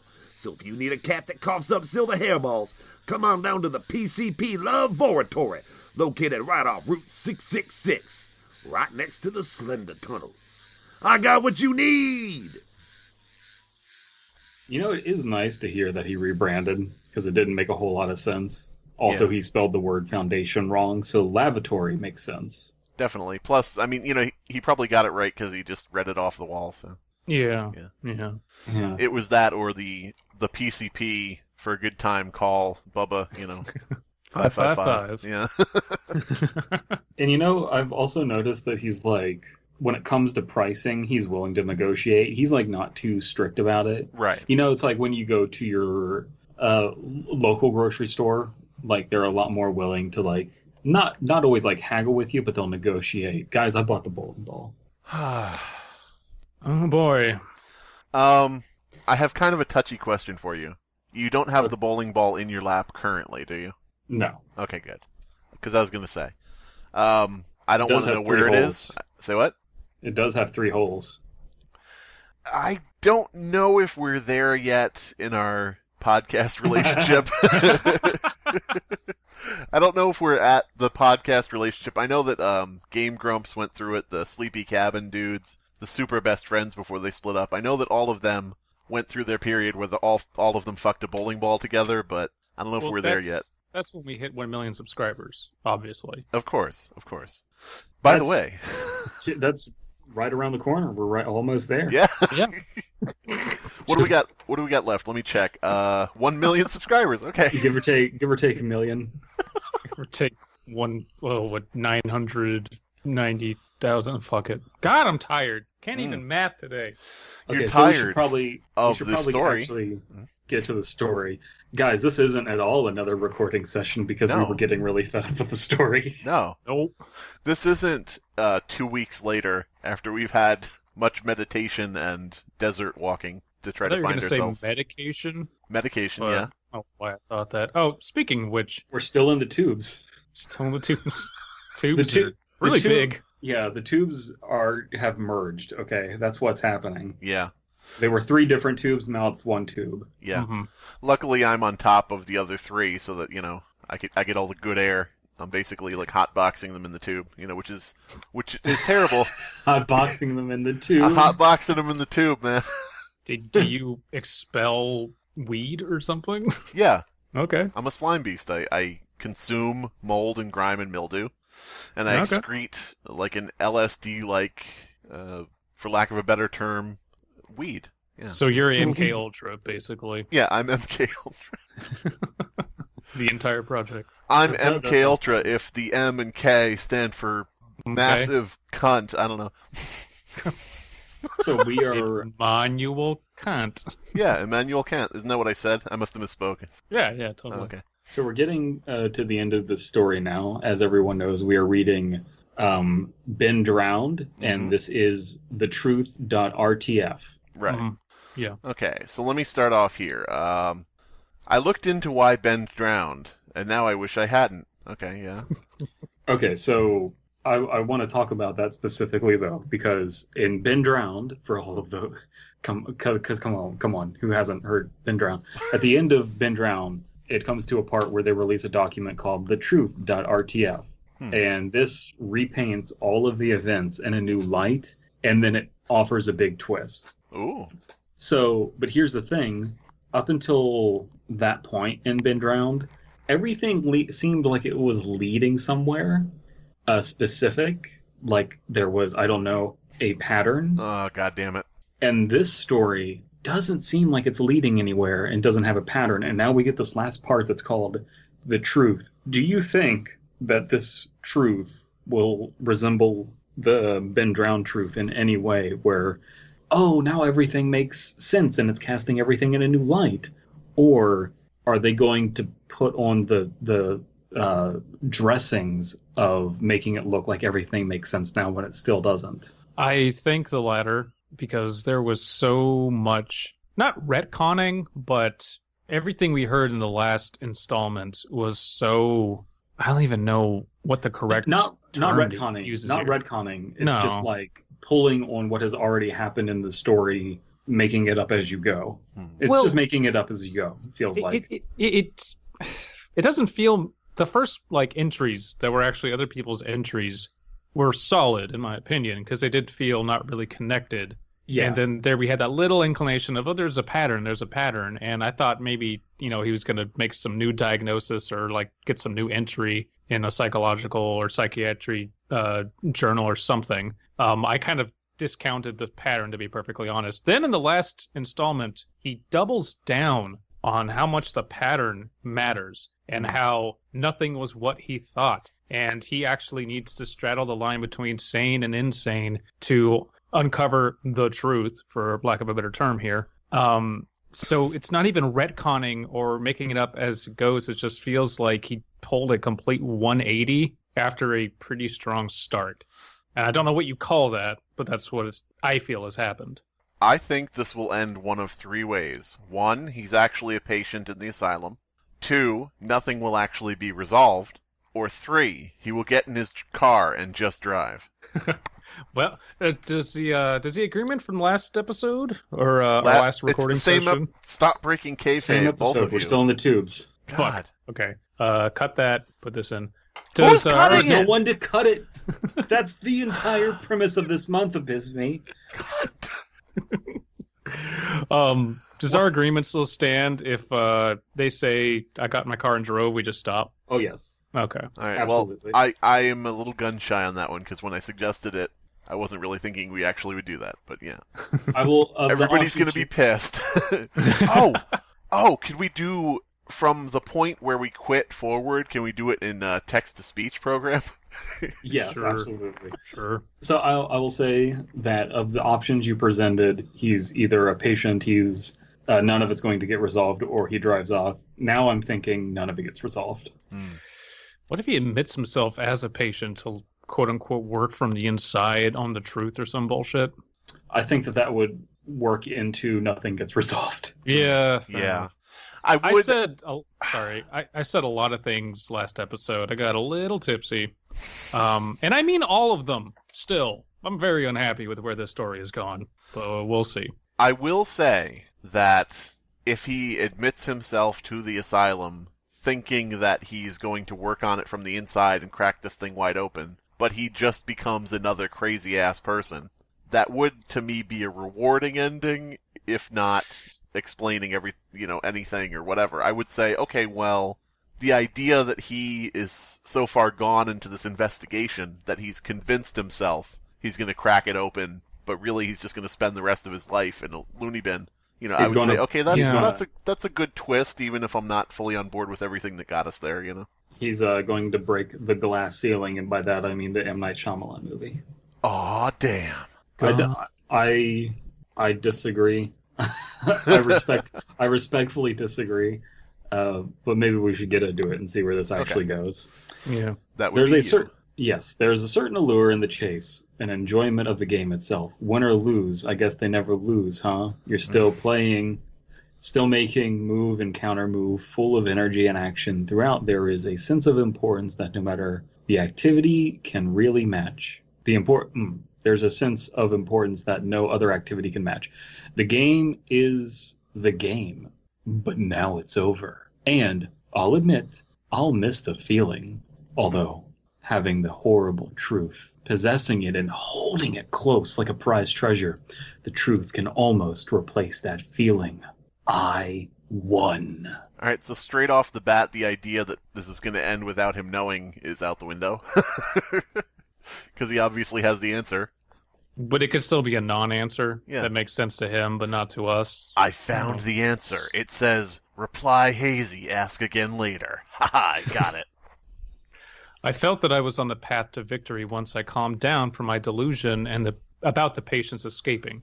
I realized I had quite a few cards in my hand to be played. My unknown opponent had made a mistake somewhere and allowed me far too many leads. The girl I helped escape during my delusion was nowhere to be found. Her room was empty and her file was deleted. None of the other staff could remember her, and I believe some of them. An old nurse like Mabel would not possibly be part of a conspiracy so dark and vast. That's stupid to assume. Her primary concern was the next episode of her soaps.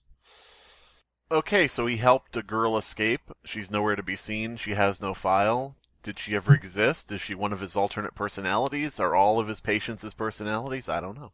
Well, he chose to be crazy, so he chose to make up that girl and then find out that everything was deleted. Yeah. See, this is kind of like everything's a dream. None of this matters anymore. Yeah.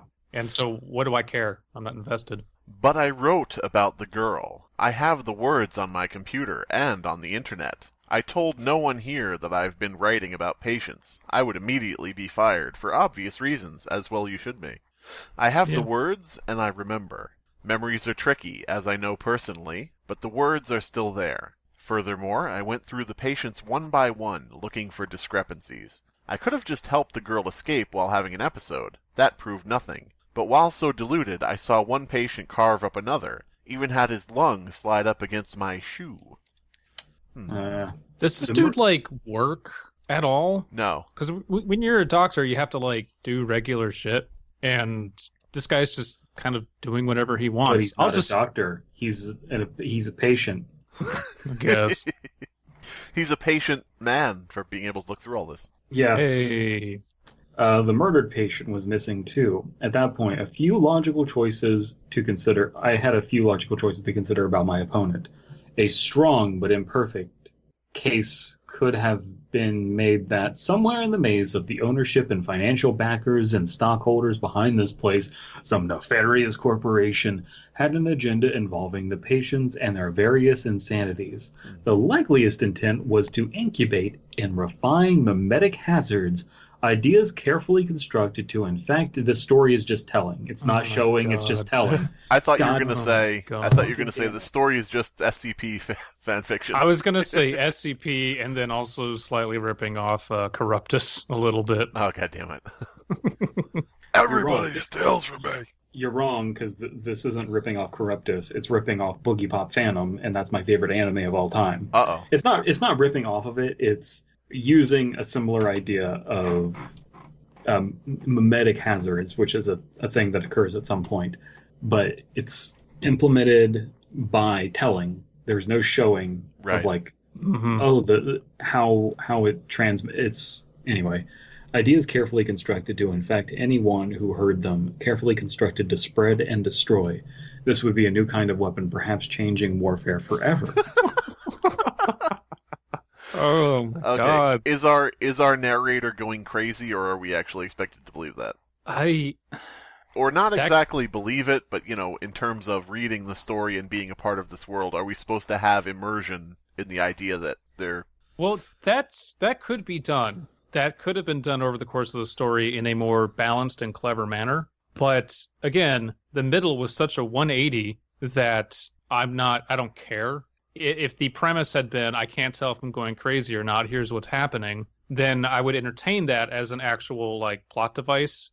But this is just so off the deep end that it's just comical. Well, you can't get immersed into the story because the telling is so immersion breaking that I can't even follow the logic of the story, if that makes any sense. Here's the thing. I will give Mr. Dymerski credit where credit is due. Earlier in the story, he wouldn't drink his coffee because he was thinking of the girl who couldn't eat anything. He also was talking to the nurse Claire in the same way that the patient was talking to her. So I will give him credit in that he did seed this idea previously in the stories that the doctor himself was starting to act like the people he was looking after. In little ways. In little tiny ways. So I will give some credit for that.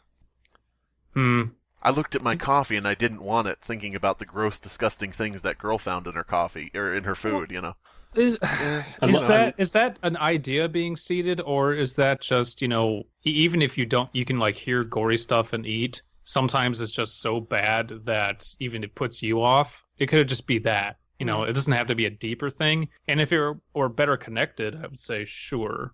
Yeah, I mean, the thing is, I don't really know of the other stories that occurred, the guy who was studying too much and the bonewalker dude, and I don't know if I'm forgetting one, but eating disorder, bonewalker, and then study girl, fiberhead, Grant or whatever it is, Scrub J, scholarship, fucking hell. But the thing is, I don't know if I missed them, but I don't see any examples of those infecting the Doctor. So that's what makes me wonder, like you said, if it's really actually related. Yeah. But Yeah, I don't know. Their primary agent would have been the chief of medicine, and much of my paranoia, delusions, and inconsistencies could have been explained by drugs and my painkillers meant to imbalance me. It discredited me should I uncover their agenda. All right, Rick. The story's breaking immersion, Morty. The story sucks, Morty. Oh gee, there's a toe in my jello. Rick, there's a toe in my jello. Just eat around it. Eat around it, Morty. The foremost problem with that theory is the lack of recall on the part of the staff. Perhaps some were lying, perhaps Mabel Tracer just no recall. What? What? Mm-hmm. The joke was only funny to me. I said Tracer no recall. Oh, I didn't hear what you said. Sorry.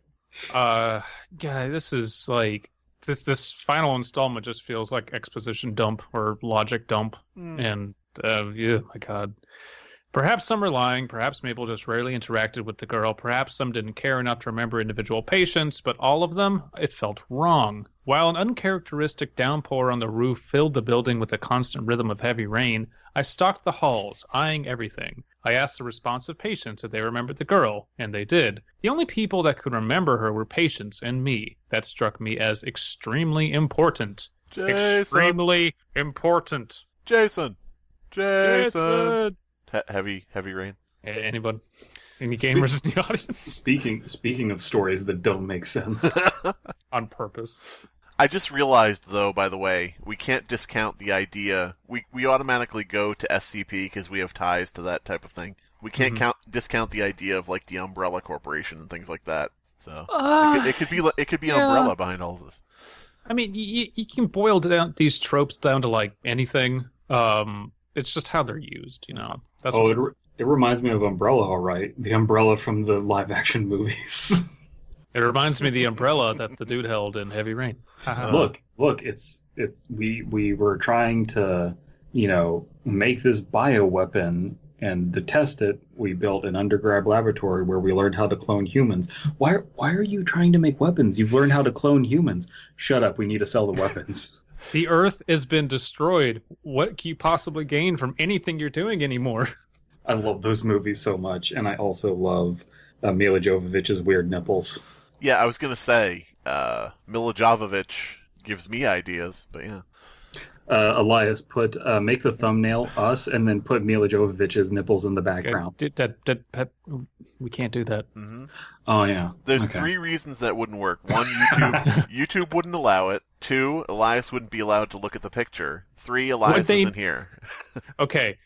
They would allow it. We just wouldn't be able to get monetized, which we never will, so who cares? So here's what we do. Elias is really, really good with the keyboard. We just blindfold him, get the, keyboard and the mouse in his hand, and tell him to upload the thumbnail. It's fine. That's how the Ant Farm keyboard incident happened. Shit. You're right. All right. Anyway. We'll come back to this. No. The corporation angle didn't add up. The booming thunder outside added to my tension. There were other explanations. I could have been a patient myself. The signs were not lost on me. We're lampshading that, I guess. Yeah. Claire had been an employee Let's put here. a lampshade here. Say what? A lampshade goes on this. I could have been a patient myself. The signs were not lost on me. Claire had been employed here, and I suspected the chief of medicine had some idea she was off balance. But her particular brand of insanity was harmless, for most people. My bandaged hand had begun itching painfully sometime that morning, and it added an undercurrent of increasing anger to my strategizing. Her particular brand of insanity was harmless for most people, which is why she lunged at you. Abysmii. Presidential assassins are harmless to most people. Good point. Yeah. Good point. I dwelled often on the nature of memory and insanity. Is that not the most no-sleep line you've ever heard? I'm surprised that wasn't the first sentence in this whole story. I mean, if it was followed by a certain phrase. Yeah. I dwelled often on the nature of memory and insanity, comma. And I wish I hadn't. Yeah. This really should just be, I used to work at a mental asylum, and now I wish I hadn't. I mean, I hate that it's become that, but... To be fair, it started out that way, remember? Kinda, yeah. And now I wish I hadn't. Explicit. I don't know. I had nothing to prove that it wasn't... I had nothing to prove that I was not myself some sort of employed patient with a carefully crafted delusion of a normal life beyond the walls of the establishment. The sun did feel ages distant, but the rising storm outside made even that luxury impossible. All specific memories I could recall had no basis other than whatever sanctity I granted them. I asked myself if it mattered. and nothing else mattered, and the memory remains, and other Metallica songs. I asked myself where that logic would lead. I asked myself that all nightmare long. So I became frantic, tick, tick, tick, tick, tick, tock. do you guys remember Hexalites? No. Oh, Hexalites were a brand of like sneaker back in the 1980s, I guess. And what it was that they had like a honeycomb shape in the sole of like, gel or some stupid shit like that. So they're hexagons, Hexalites. So when I first heard that Metallica song, I literally thought as a kid that it was Hexalites enter night. And I was like, damn, there's some dude walking around in Hexalites. Tell your mom. Gotta get him at the mall. That's really funny. That is something I could see Metallica doing like now. Not back then, but now I would not be surprised if they just did that as a fucking goof. We gotta have all the money. We don't give two shits. So, All right. yeah. Is this me now? I think it's my turn. Okay. Yeah. It would lead backwards to the conditions that created the situation. What? Someone like Claire, someone like me, potentially, employed to watch over the other patients. That meant critical underfunding, so much so that moral and ethical lines had long since been redrawn or erased. It meant a world filling up with people, a world struggling for resources, a dark, dreary, and painful reality for the human race. This What is is this extrapolating? God, like, again, cool, you're just telling over and over again. What if we're all brains in jars, man?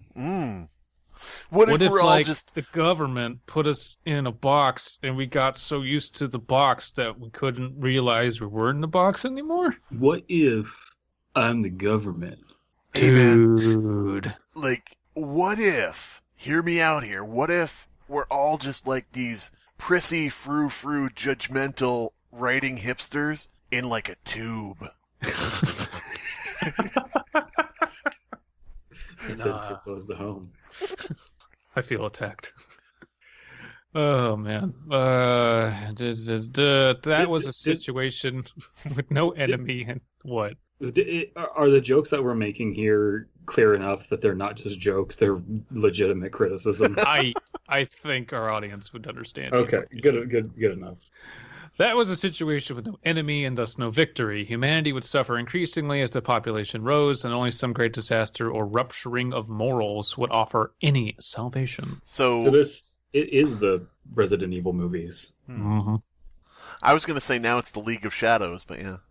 Is it the League of Shadows or League of Assassins? I think they changed it to Shadows for the Batman movies, right? With Ra's al Ghul.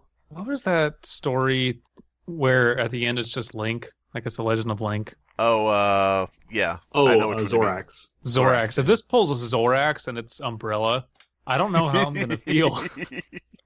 I would legitimately turn my opinion on a dime because it's really funny. What if, at the end of the story, what if it turns out it's a backstory for Umbrella, and at the end is a sponsored link for the latest Resident Evil movie that came out when this was written? Hey guys, thanks for reading my story. This was sponsored by... Resident Evil 5. Demo out tomorrow. Hey guys, you ever get bitten by zombies? Try Herbbox. Oh, god damn it. Herbbox. Full of herbs. No, try Item Box. Alright, so where the fuck were we? Adding or the notion? Adding. Okay. Oh my god. Adding to the strength... This is Mr. X, the narrator. Okay. Adding to the strength of that... Exposition. Yeah, exactly. Ah. Adding to the strength of that theory was the story of every patient here. The pressures and brutalities of society had pushed them all in this direction. I thought they chose to be crazy. Perhaps it was society itself that was insane, and these poor men and women were merely the most unfortunate victims of that derangement. Yeah. What the fuck? I thought the last entry was all about how they decided to be crazy. Well, I got some shocking news for you guys here. This is a brand new theory that someone has here. What if everyone else is crazy? Bam. That notion felt right, but my being insane required a crumbling society, while, reversed, the existence of a crumbling society did not necessarily mean I was insane. Boy, I really enjoyed this philosophy discussion he's having with himself. This is really fun. I want to hear more about crazy people who are being all nutty and finding stuff in their food. I want to know what Mabel's up to. What's she doing? So there's people who, it's often talked about how on the internet there are echo chambers, and you get in your echo chamber, and everyone agrees with you, and your thoughts just get more and more ardent. And then you have these people that are in the echo chamber of themselves and don't talk to anyone. I agree. And it's this narrator is that. I feel like I don't know Mr. Dymerski. Is it Matt Dymerski? Yeah. I don't know Matt Dymerski's reasons for certain things, but it feels from an outsider's perspective like this is all based on the comments he was getting from people on No Sleep. I'm aware that I might be insane and a patient in the hospital. People probably were commenting that, and I know that I might be insane, but here's why I think I might not be, and maybe but maybe I am. I don't know. Like when you lampshaded the whole mascots only thing. Yeah. Well, I mean, when I did that, I at least referenced the people who were telling me that and said, "Go fuck yourselves." Yeah, it wasn't like this weird defensive thing. It was like whatever. I made a video on the subject. Anyway, these tracks had consumed my investigation, and I had been given a third option for the last patient I interviewed. His was a table of deception. Was a tale of deception. Becky, I'm not eating lunch with you anymore in high school. This table is a table of deception and control. Mabel, have a table. Tale of deception and control, and it profoundly disturbed me. I had been interrupted writing this, but the more I thought about it, the more the pieces seemed to fit. A sudden spike in the intensity of the rain reminded me of something. Then it hit me. I read his story. A bolt of lightning through the roof, yeah. I read his story before. I read it on the internet. Oh, no. Oh. No, don't make this meta. Don't do it. It's going. Is this just a retelling of the Gristers? I hope not. His file was missing from here. Had someone else read it and put it up, or had he done it before his admission here? I don't care. Just do something with this story. The details would have been lost to time, so I decided not to pursue them. It was the greater framework that was important. I began to entertain an additional theory, expanded notion of reality. Hypothetically, if the bonewalker had been real, it had been fighting... Bonewalker. If the bone saw was ready... It had been fighting some worse force on a grand scale. Was that force also my opponent now? What was its concern with me, with this building and its patients? I had seen absolutely no indication of any outside force.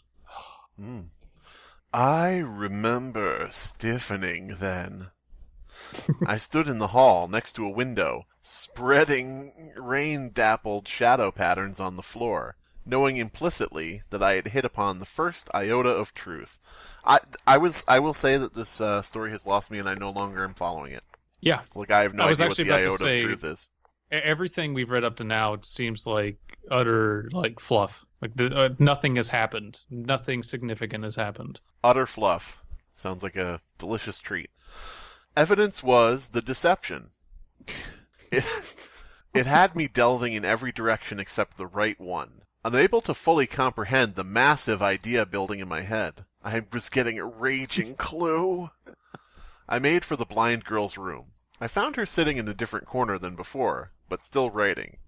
As I entered the room, my bandaged hand began to itch distractingly, and my headache returned.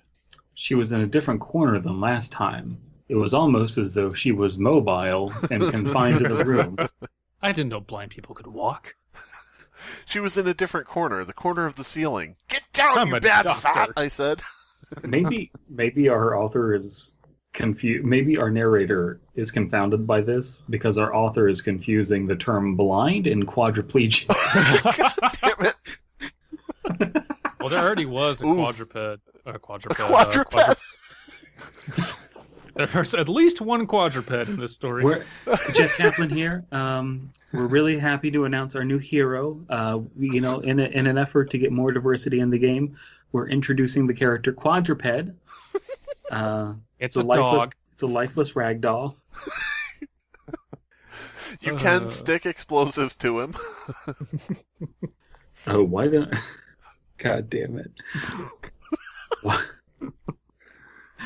Why don't you talk to me? I asked her. I thought before that it might be because I'm crazy like them, and I don't know it, but now I think you know what's going on, and you're protecting yourself. Poised against her paper, her pen still. How are you asking that question? What do you mean? Should I not be able to ask questions? No, not that one. I moved down on one knee, nearer her. Why? She glared at me with unseeing eyes. I widened my own eyes. You don't talk to anyone who... Shit's the bed. You don't talk to anyone who masturbates. I hadn't masturbated in 3 weeks since looking into this. Suddenly, extremely uneasy, I raised my hands to my own temples, gently feeling the skin near my eyes. I searched for any aberration. The sensation was disconcerting. Beneath my burning hand and increasingly sharp headache, I felt two conflicting results. My temples were smooth, the skin was soft and normal. My temples bore two strange, subtle, and irregular raised lines, like rough veins gone awry. What the hell is it? Oh, also that's in the story. What the hell is it, I breathed, wincing from a blast of pain in my head. It's there and not there. It's there and not there. I guess it's like it exists and doesn't exist at the same time. I'm sorry, she whispered. What is it? What the hell is it? I forced out, my face screwed up from continually rising pain that approached a crescendo that threatened to knock me unconscious. I struggled to breathe, even as little blurs and flickers appeared in my vision. How many have this? I almost read that as how many have tits, and that would have been good if I hadn't realized it was this, but yeah. I guess I'll say this. Her lip trembled in response to my sounds of pain. Everybody except the other patients. Okay. I still don't follow. Are they growing horns? I don't know. I realized I had been Satan all along. Okay, good night, everybody. I have no idea what's happening. I've stopped trying to understand. Like, is that fair to the story? Because we're trying to give it an honest critique. Maybe, maybe not. But I really cannot be asked to care at this point. It's not because of our tangents either, because we do tangents in every other fucking story. In fact, we did them in the other stories in the series. We're coming to this fresh in a new recording. Sorry to break kayfabe myself, but and I don't know. I think that the story is keeping so much secret for a reveal that it's like throwing me, Yeah. It's like, if you want to tell a story and the reveal of the story was that you were in Walmart, then you're telling me the story and you were like, I was going to a place to do a thing, and it's like, I don't follow and I don't care because you're not giving me any information. Well, here's my question. We could have skipped the entire first third of this entry, replaced it with one sentence that said, I wanted to go talk to the blind girl again because something wasn't adding up. I had these headaches. And then start this conversation. Why did we need everything before this? Because you got to answer the commenters who were probably all guessing what we were and saying, are you sure you're not a patient, dude? Ugh. Well, then again, that gets to the classic problem. Because when you're giving an art critique, let's say that you're giving a table critique, you've all made pieces of art, and you're going to ask the question, people are going to say, how do you feel about the art you made? You're going to say, well, what do you get out of it? Now, the reason you do this is so that you have your idea of what it is in your head. You want to get reactions from other people to see if what they're saying aligns with your beliefs. You don't want to taint them on that. Mm-hmm. But there are the people who do cop-outs and say, well, what does it mean to you? And they don't have an idea. They just want to go off whatever you give them. No Sleep is a particular user of the latter, where it's like, throw something out there and then let the other people kind of fill in the blanks of your story with theories, and then you just that's what I meant to do. I think I don't know when I mentioned this. I do know that I mentioned this before. I don't know if it was in this series or in another video or whatever, or another podcast. Sorry. I think that No Sleep would have benefited a lot from having the rule that everybody replying has to try to debunk the account. Yeah, it's in the last episode. In the last episode? Okay. Yeah, we were talking about that. Yeah, about I didn't know. I didn't remember when I said it, but no-dos. it's like if you just had everybody in the comments saying, "Nice story, dude, but I don't buy it. Here's why." You could still pretend like it's a real story because then the author can, come back and say, "Well, how could I embetter my story?" And they could, say, "Well, here's the real account of what happened." Your suggestion was to call it no-dos. No-dos. Oh, okay. Mine was amphetamine and caffeine. But yeah. Are we at surging? Yes. Yep. Surging adrenaline and will, I stumbled from her room, running for the emergency operating room. I pushed the door open forcefully, almost falling in pain, and I rushed for the tools. Oh my god, he's going to operate on himself. Yeah, yep. Facing the mirror, I fought the blinding pain and blurry vision to see. I could see it. The little ridges were plainly visible, running from my eyes across my temples and around the back of my head like some horrible lobotomy line. I pricked the temple with a scalpel, blood went out, but I ignored it. Instead, carefully prying at the ridges with a gripping tool. My vision flashed white and black. Finally, I was ridged for her pleasure. I did not relent. I pulled at the foreign tissue underneath. I screamed in agony, but refused to pass out. Slowly, so painfully slowly, I pulled out a long, stringy fiber, hanging from my bleeding temple, gripped in my tool. I knew that this was it. This was part of it. I'd considered the impossible, and I'd been right. The pain immediately lessened as I cut the fibrous tissue as close to my skin as I could. There was still some inside near my eyes, and all the fiber on the other side of my head, but this was a start. Holding it up, I tried to comprehend what I was seeing. It looks like nerve tissue, stringy, webbed, made of little tiny fibers. And that's what the blind girl had said when she was first admitted. She'd said she wouldn't talk to anyone with nerve fibers in their temples. But she'd been here for years. Is that what she said? She said she was feeling for nerve fibers. But... So this was just revealed to us, the specifics of what she said, and we couldn't have known. I like the idea that he's like, I removed the fibers from my head. I forgot math. It's just just part of my brain. Oh well. I repeated the same procedure on the other side. My headache was still barely there, but I felt vindicated and relieved. Was that it? Was I free? And what the hell were those nerve fibers? All this and more in upcoming Part 8. Now, some sort of infection or parasite? By themselves, these fibers couldn't possibly have controlled or deceived me. I'm still unclear on what he was controlled to do or deceived into believing. What the hell is with these nerve fibers? He was deceived into thinking that there was a pattern when there wasn't. Oh, okay. If that's what it is, then fine.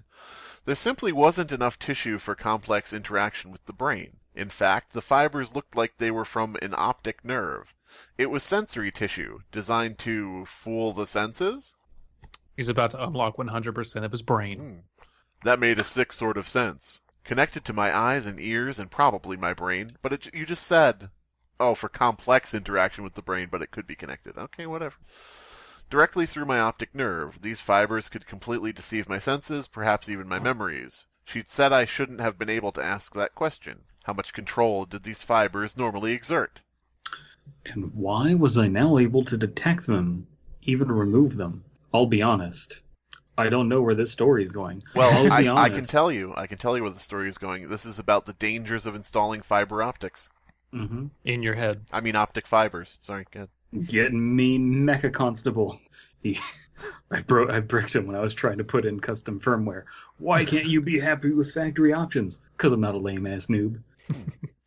I'll be honest. I felt like breaking down and crying then. But at my sudden freedom and vindication, and at the implied utter domination I'd lived under for so long, possibly years, I probably would have broken down if I did not have some terrible notion that these fibers receive signals or controls from elsewhere. What? No. What? No. No. Just no. I checked where the signal was coming from. Perfect Parent 69. The opponent. After cleaning up my blood, I took a quick and surreptitious circle through the halls. Mabel smiled at me and then turned away. A subtle ridge was evident on the side of her head. She was infected. I kept walking, kept looking. They all were. This is reminding me of another terrible Asylum-related story, The Evil Within. Which is another game where it's like, but what if we're all crazy and just used it as a justification to not have a definite answer for anything? It's imposing like all of these weird things, but there aren't any rules, and rules are important in horror to like know what you need to establish what monsters can and can't do, and what are the rules for these fibers, and none of that's been established. All I know is that after cleaning up the blood, he would still need to do a lot more than that if he's been cutting open his head. So, after cleaning up my blood, I walked around and went back to things as normal and passed by people I knew every day who just, smiled and looked at me. It's like... Well, they're all crazy. I guess, but I mean... Cords in their brains. I don't know. I traced the cord back to my brain. The century has made this entire story lame. I returned to the safety of the emergency operation room as the pain in my head began rising again. I looked in the mirror, horrified. I could literally see the skin on my temples rising as the nerve fibers inside began to regenerate. I remember quite clearly. I laughed out loud, a hearty, dark, full belly laugh. This was too much. Yes, it is. Infecting me, growing back even if I cut it out. What the hell was I supposed to do? My laugh died as my medical knowledge supplied an answer. Disinfecting my hands and donning gloves because... Did you not do that before? Yeah, so much surgery going on in this asylum. Disinfecting my hands and donning gloves, I prepared for something I knew was probably insane, and I'd promised myself I wouldn't cross that line when I came to it. But, oh, how foolish I'd been then. And I readied several mirrors. I had no painkillers because I couldn't risk dulling my amateur surgical ability. Breathing hard, surging with adrenaline, I placed a separation tool against my eyelids and ratcheted them open. I steeled myself against what I was about to do, which was pass out the minute I inflicted enough pain to, cause a blackout. Well, no, because of the fibers in his body. Of course. It's fine. Those Google fibers. You can explain everything away because fibers now. You can explain everything away because he's drinking his Metamucil. Where are we at? My eye. My eye slid. My eye slid. Oh boy, my eye slid out more easily than I expected. Just an inch or two, just enough to keep an optic nerve at tension. Frozen with unbelievable discomfort and pain like the likes of which I'd never imagined. I brought the scalpel up, carefully cutting away at the connective foreign nerve fibers. 5 breaths, 10, 20. It took as long as I could stand, carefully severing the connections at their base. My animal mind screamed incessantly in my head. I could only see my eye out of my head. I could see a bundle of blood vessels and nerves connecting it, and I fought the impulse to panic. I pulled the rest of the nerve fibers out through the side of my eye socket. They came quite easily from that direction. And then, incredibly, I was done. I carefully took my eye between my gloved fingers and slid it back in. None of this is happening. This can't happen. Oh, man. It can because fibers or something. I took 5 minutes to calm myself, to test my eye, to let my panic subside, and then I did the other eye. Of course. Oh my god. By the time I finished, my headache was gone, the nerve fibers did not regenerate, I'd gotten them all. Excuse me, if you've pulled your own eyes out of your head and popped them back in, your headache is not gone. You have a new headache. Yeah, as someone who has undergone multiple eye surgeries... And is a lawyer. And eye surgery law, it takes weeks to recover from having the muscles keeping your eyes and your sockets cut. That's not just something you can sew up. Like, you can't even see for a few days. So... No, it only takes an hour. Because fibers. Yeah. They're putting fibers in our brains. For an hour, I lay in that room, enjoying my freedom, thinking, breathing, calming, researching real estate, baking. Where did these nerve fibers come from? Who cares? How many times have I asked myself that question? There was unmistakably... That seems like an anti-clickbait thing. Like Like, it's just Mad Pat, and he has, like, the fibers in his hand. He's just holding a bottle of Metamucil, and he's pointing at it with a red arrow circling the bottle of Metamucil, and he's just like, where did these fibers come from? 0 views. If you sign up for Crapbox, there was... What are magnets? How the hell do they work? Oh You my signed god, up for Matt Cheat Pat Box. is a juggalo. No, if you have a box that has, like, things that help you poop, it would be called Toot Box. Okay. There was unmistakably a will behind the ongoing deception. Who was it? What was it? Was it phone? Deception would not have worked against the bonewalker's slaves. They did not know the reasons behind their actions. They simply followed its orders on threat of death. Well, then they knew the reasons. They were going to die if they didn't do it. And the patients were free of the fibers. Why? The illuminating realization struck me that the reason was quite possibly the same reason as it might have been for reason of the reason. Okay. Might have been for society, containment. The people here were dangerous, and their insanities even more so. Maybe all the explanations shared a common thread. The world was dark and grim, growing overpopulated, as my mentor had said, creating increasingly virulent and dangerous insanities on the sheer weight of numbers and probability. Blah, blah, blah. I'm sorry to Matt Dymerski. I'm not feeling this in any way, in any regard. Nope. Yeah. It's all just a weird diatribe that's not leading anywhere. Diatribe is the perfect descriptor. It's pontificating on nothing. This is world building a world I have no interest in visiting. The bonewalkers versus the mind nervers. Like, I don't what? Like, no, it's world building for a world we're not allowed to see. It's like out there's some story and world building happening, but whatever. Is this glory hole fiction? Yeah. You try to look through and you just get jabbed in the eye with a dick.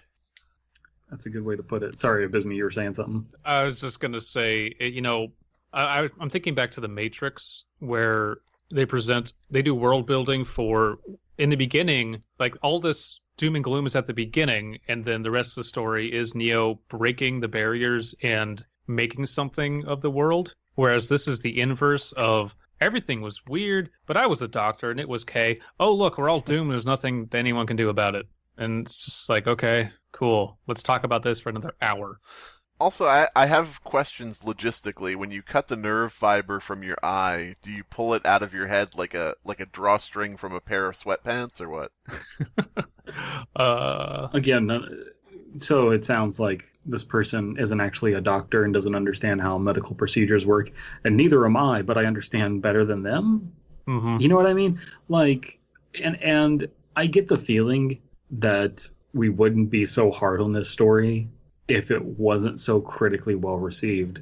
Where it's just like, are we the crazy people? This story is making me feel crazy. Oh my god, no. This is, I remember saying at the very beginning of part 1, I'm always nervous that these stories are going to shit the bed and not be about anything and just kind of go on and on until they stop. And basically the population is growing.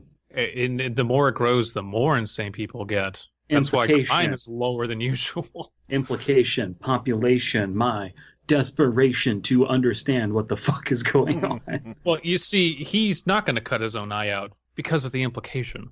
That's true.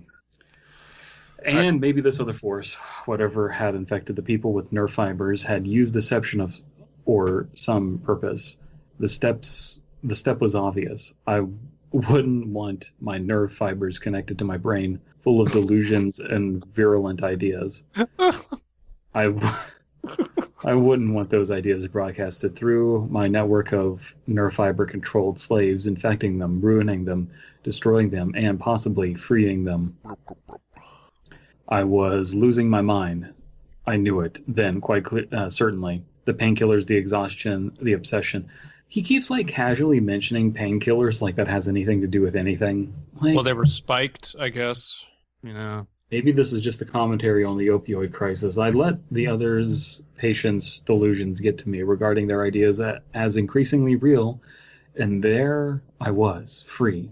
That was why I could now see the nerve fibers, why they constricted around my skull, why they fought me at every step. No, No, this has nothing to do with No. anything. He keeps describing how, like, now he's finding 50 ways to say, I don't have the nerve fibers in my head anymore. He just Yeah. keeps repeating himself. How Yeah. did we get from psychosis to this? Are you Maybe, sure? Is that- no, What was the no, order? No. Maybe we need to go back and reread Psychosis and see if it holds up. Well, you know what? Yeah, okay. I say we do that. It's been a long time since I read it. I remember really liking it, but yeah, let's do that again. Let's trash little tiny baby Abysmii's dreams from the past. Retroactively go back, snatch the story out of his little hands, tell him it's shit. Your nostalgia is a lie. All right. So, Alanis Morissette, this is you. It was ironic, really, the doctor becoming the patient, growing insanity, bringing reality. When my stories were on the internet, his story, the male patient that had stabbed out his own eyes, his story was on the internet. How was it that the opponent allowed such a thing to happen and spread? Was it the same notion that kept the patients here, contained and uncontrolled? Was the idea itself anathema to its network of control? None of these questions mean anything. I couldn't identify the ideas, couldn't regard them without understanding them and becoming infected. So, I was laughing often, alone in that room, as the logical steps increasingly fell into place. There is no defense against an idea, Batman. There is no reason to believe that there is a opponent. Why can't? Well, he's crazy, so... guys, See, that's the excuse for all of it, though. But we I know know. that. What? the opponent is Matt Dymerski. I don't think that the no. He's no, it's seeing not. his stories on the internet because he's No, it's reading not. his own story being written. No, it's not. It's not doing if, that. if it's that, I'm going to be so fucking angry. That's what I was talking about, getting meta. Like, I'm just being a shitlord, you know. Well, well, here's the thing, you could be right. if this story at the end got meta and said, like, if the meta message was like, why haven't you been questioning this story, and it was a giant critique of No Sleep, then I would be okay with it. It was like, why aren't you questioning why I'm assuming there's an opponent and all of these other things that are being assumed, the pattern, blah, blah, blah. Mm-hmm. And it was just a giant critique of No Sleep and the culture around it. But it's not going to be, guys. Right. I It's not going to honestly, get meta. I would love it if a skeleton popped out at the end. I'd be happy with that too. That happened in the second part. Guy's skeleton popped out, A became literal spiders. Which I guess is why I like the bonewalker entry so much. Good heavens. All right, I walked back into Dang. the hall, a new man. I was free, and there was nothing the opponent could do. It could no longer regard me, no longer think of me. I must not exist to it, because to acknowledge me would be to think of me, and then understand me, and then become infected. God. I had the black and hilarious notion that the nerve fibers would probably have left me of their own accord at some near point, had I allowed my descent into madness to continue. I sat up and black. Oh, God damn it. I walked out a new man. I was African American. Yeah. By the way, Had just I so you always know, been African American? Or had the nerve fibers convinced me I was white? The government is putting nerve fibers in the water and it's turning people black. were my memories a lie? Did I actually find How I Met Your Mother funny? Was I bad at dancing? I remembered being white. Why couldn't I jump? What did you do to yourself? The chief of medicine shouted, seeing me down the hall. I heard him call urgently for orderlies, but thunder obscured his first shout. He's like, I ran. Oh. what did you do to yourself? The chief of medicine shouted, looking at me. And then he's just like down the hallway, and he's just like looks at the chief of medicine like he's caught, and he's in blackface. Oh no! Fire It's this the man. pattern, chief of medicine. Listen, chief of medicine. I'm gonna go run for governor. When I put this blackface on this afternoon, I was a young man who didn't know what he was doing. I've matured since then. Look, when I was in God. blackface, I was under the control of the nerve fibers. What would you do if a politician said that? No explanation, just, I was under the control of the nerve fibers. I'd probably start clapping. Because the nerve fibers would force you to. Well, then if I'd you- realize you really can just run for any political office and get it at this point. There's no bar for entry. Yeah. And you know something about bars, what with how many times you've passed it. The side door is locked, had been fixed. Damn it. I used my keys, unlocking each door as I passed, releasing the patients as a distraction. I heard the orderly shouting and organizing somewhere nearby. I had a sudden idea as I passed the maintenance room. It was easier than I expected. I flipped the circuit breaker and all the lights went out. All right, so this is what he had the vision of before, with the lights going out and the patients being freed. Yeah. Save Martha! As I emerged back into the hall, strangely at home. Save Mabel! Save Mabel! How do you know that name? Mabel's the key! Wait a minute, how do you know that name? We both fucking work with Mabel. What is wrong with you? Oh, right, sorry. Nerve fibers. Okay. Save Becky, the human being. Strangely at home in the darkness and rotating red emergency lights. The only sounds were the rain slamming against the roof and the intermittent thunder. Strange, I had imagined this. Or not imagined this? What is imagination if not reality If in you the can't real? trust your memories, then what if your memories are the real memories? Whoa. What if your memories are just the memories you made along the way? What if you could just, black out your memories so not even the cops can get you? What if, okay, serious question, guys. What if you woke up one day and all of your memories had everybody in blackface? What if you blacked out your memories in that way? Blacked out. Yeah, like you remember your first birthday party and all your friends are in blackface, your parents are in blackface, Ronald McDonald is there, he's in blackface. What would you do if everybody in your Ronald memories... McDonald has blackface on top of his white makeup. Yes! And you could see, the white makeup around his eyes and everything underneath. What would you do? There's an SCP for you, or maybe an RPC, I guess. Go back to bed. That's what I would do. No, that's probably a PCP thing. Well, Yeah. Hey, I've got this camcorder. Any home movies you take, put everybody in blackface. and if you put a thing into it and replay it, it'll superimpose them in blackface. No. I got this blackface makeup that'll cover over your white face. Well, what if I just don't put the white face on? Oh, shit. I guess you could do that. Oh, man. Oh, boy. Even black people show up in blackface. This is the best part. Oh, my God. The night before, no, this time it was rain. Wait, where are we in here? Strange, I'd imagine this or not imagine this. The night before, Oh. no, this time it was there was rain. I grabbed the laptop. I thought it said galloped to my laptop. I grabbed my laptop. No horse. I was a quadruped. Oh, no. It was an undulate. I grabbed my laptop from the on-call room, slung it over my shoulder in its bag, and ditched my white coat. I stuffed as many snacks from the vending machines in my bag as I could, promising to pay it back someday for the broken glass and cost of whatever I took. Oh, Is that man. really in your mind when No. you're uncovering this fiber conspiracy? I mean, Brain fibers are controlling humanity. I could really go for some Nutter Butters right now.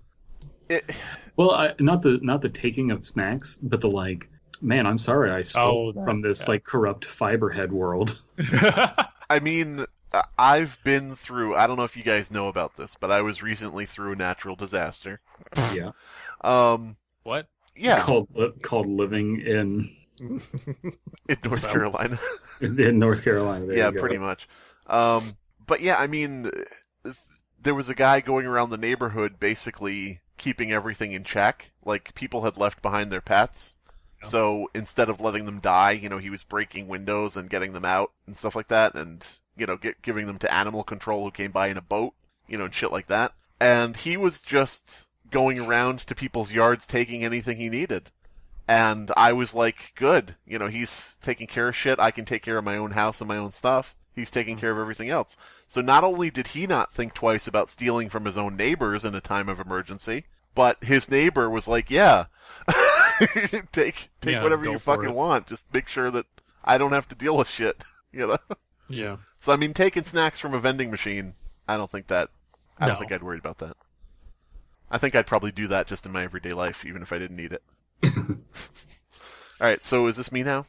It's me now. Okay.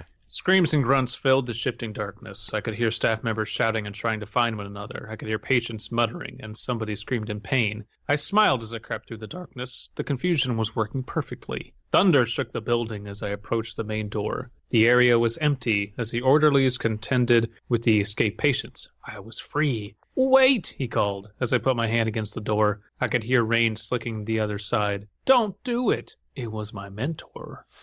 All right, so I have a question for you guys.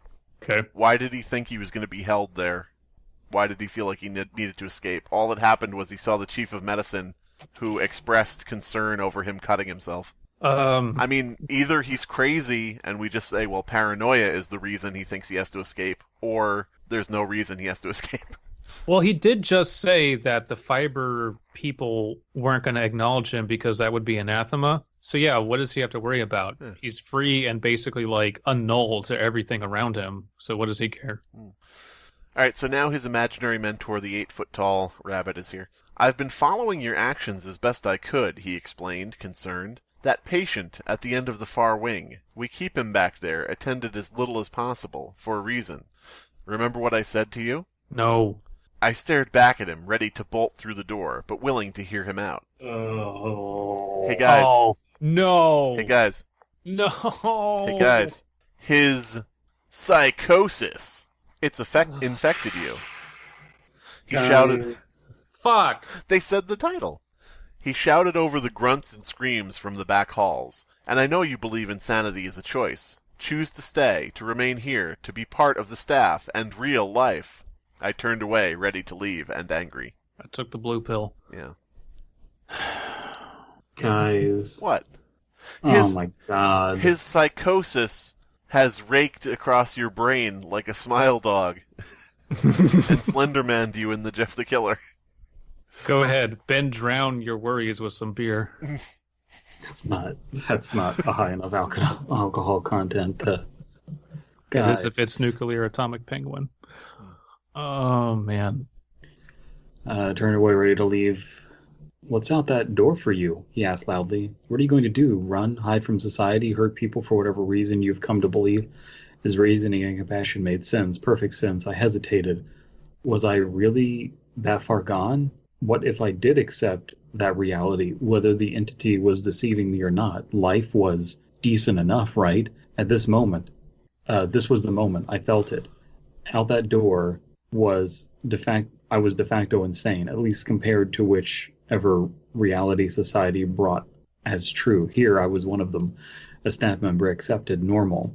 It made too much sense. It was too perfect. "It's you," I realized, practically screaming it. Who is he? Oh, the mentor is the... Yeah, the mentor is the villain. This well-fleshed-out character. Mm-hmm. You know who's literally more of a fleshed-out villain? Me? Claire. Maple. Well, no, just... Becky? Forensic. Forensic is a much better character. Oh, man. I mean, he's got some interesting traits. He is fleshed out, whatever you want to say about anything. He's more fleshed out. But, so the friendly older mentor figure is the actual villain. 8 feet tall and a rabbit. Mm-hmm. Yeah, is the actual villain the whole time. The plot of every Pixar movie, past, present, and future.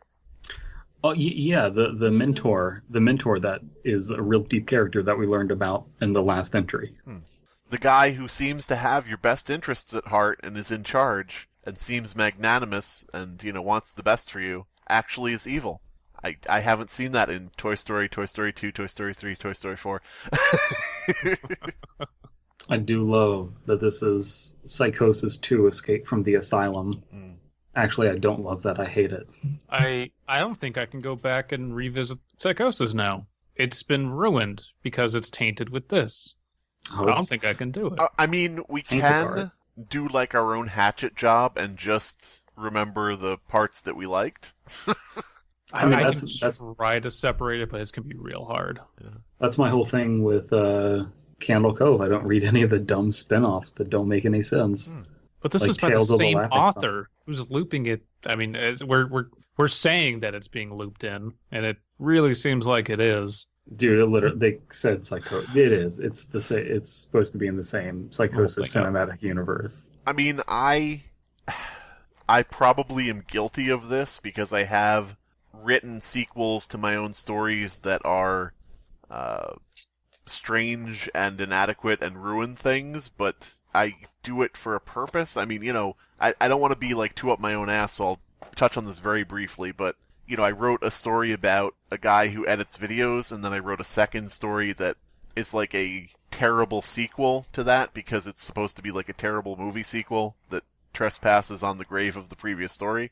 I don't think there's like a meta narrative here like that though. So yeah, this is just a cinematic or I guess a literary universe. Yeah, and I kind of have to acknowledge that because I would think that some people, the first thing they would say is, "Well, you wrote shitty sequels," and I'm like, yeah, but I don't really like writing sequels, so when I do, usually I'm twisting it in some way, like trying to, I don't know. But let's polish off this, guys. Yeah. Lit in crimson, he shook his head, confused. I didn't expect the opponent to reveal itself just because I'd figured out that it was speaking through my mentor. No, his body's reaction was perfect, deceptively real. Thunder boomed, and I pushed out into the rain, running for my life. Life will be a bit harder from now on, I'm sure. I'm outside the construction of society's reality, but it can't regard me anymore. It can't think of me without risking itself. I'm free to move undetected and ignored for the most part. I think I'll change my name, get a job, put on a facade of normalcy, and operate from behind a mask because it must ignore me, so the only people I have to fool are other humans. Get in a car and drive. Do you believe in society's lies? I can see it behind your eyes. My time. Oh. Society is a bad mask. I'm never gonna drink my Metamucil. So I guess you want me to take this now. It can't stop my ideas. Can't stop my ideas. Which I release to the world like the virus they are. We are all being deceived, every one of us. I saw the true nature of the world once the rain cleared. I see what has really happened to us. I was on a hill. See clearly now. The rain is gone. I can see clearly now. My brain is gone. I can see all fibers in my eyes. I see black and white and flashes of gray. I was on a hill outside the city when the clouds parted, and the blessed sun finally brought long-sought relief. I'd seen indications of the truth as I ran through the rain, but the darkness and water obscured the extent. I stood and looked down on Raccoon City, on the city. Ooh, here we go, guys. Groves hung up high, between buildings, street lamps, and trees, thick, ropey fibers, nerve fibers. It infested most of everything, wrapped around the trappings of civilization like a strangling vine. I had a flash of understanding then. This thing, this infestation, stretching the world over, most certainly. Nerves, neurons, brains, interconnected, deceived, a similar network to the internet itself. The entity may have begun as just an idea, a meme, or a mutation somewhere, and spread from there. And now it was a massive parasite on humanity. I could feel its past influence on me, and that it was gone, and I understood what it wanted. Oh no! More. Oh no! This is Big Guys, Chungus. I understand the concept. It is. I understand the concept of a meme. Mm-hmm.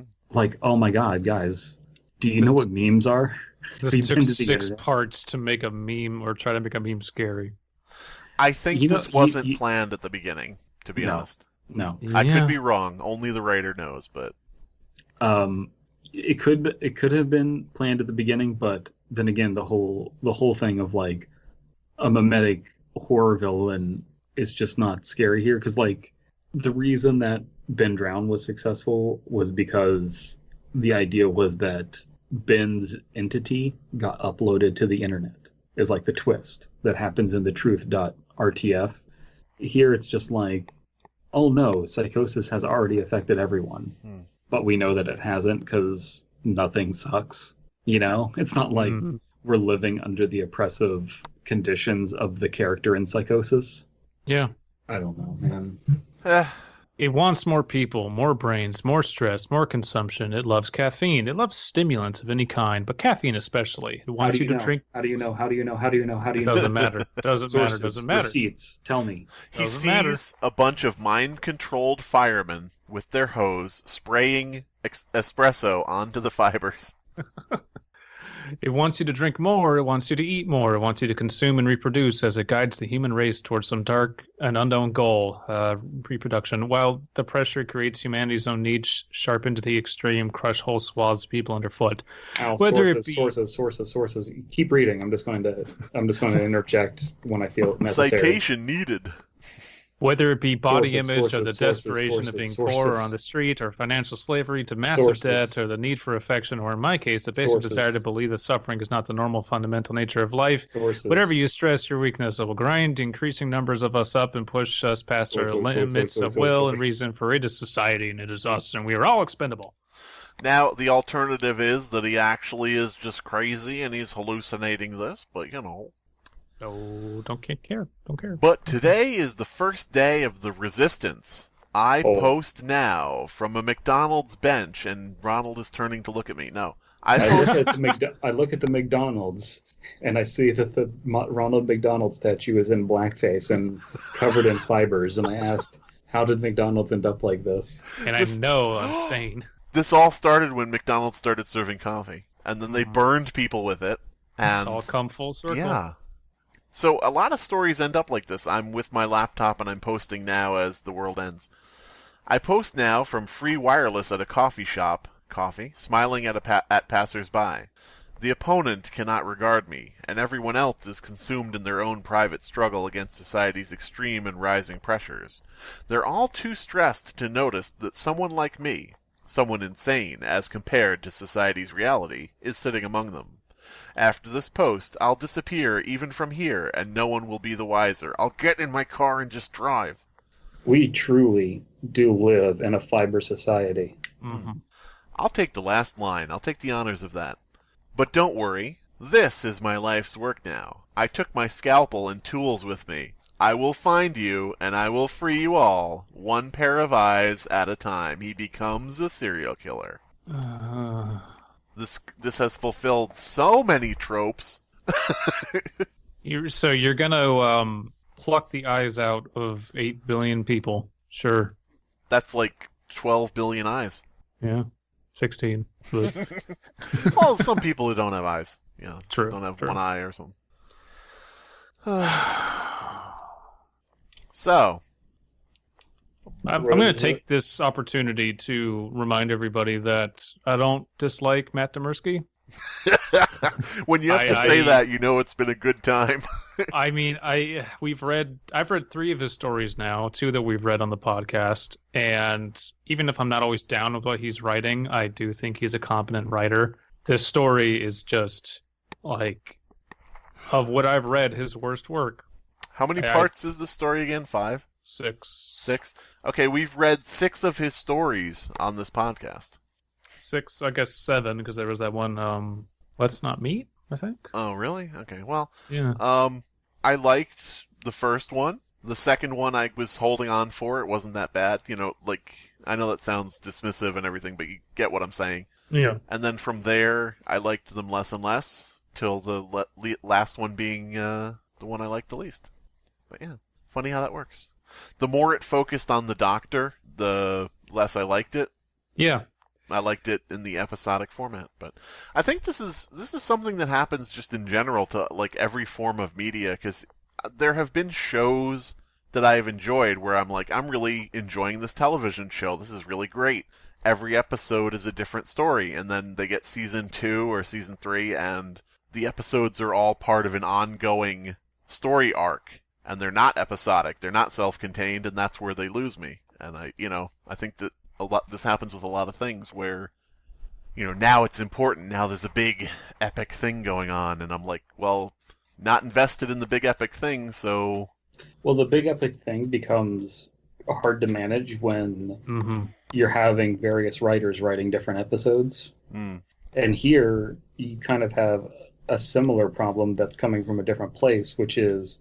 this person writes an entry, posts it, and then has a vague idea of where the story is going to go, but hasn't made it materialize yet. And I think that it's usually better to just write the story, have it finished, and then upload it episodically. This reminds me of what's happened to Star Trek. Star Trek for a long time. You mean how it transmogrified into the Orville? I would. Well, at least Orville is still episodic.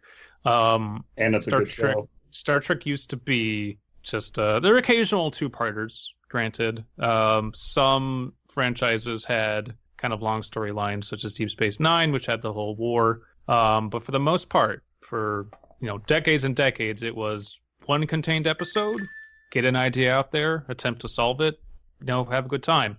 Discovery, the latest incarnation, is just long war sagas and apocalypse beings, and it's decidedly not Star Trek. Apocalypse beans, huh? That's weird. Yes, laser beans and apocalypse beans. And this, I've seen a similar trend that Slimebeast is talking about in online horror fiction, in Fearfic. I think either people just have gotten bored with short stories, or now it's, hey, what if we did series? But as Dead Palette was just saying, it feels like no one's actually thinking out the series to write them. They're just doing them, getting fan feedback through praise and nothing else, and then using that influence to write the next one. And I think it's really bad because then you're not writing, you are letting your writing be influenced by exterior forces. And you should have input, you should have second pairs of eyes on the stories, but you should not let the masses dictate where your story goes. Too many cooks, too many cooks.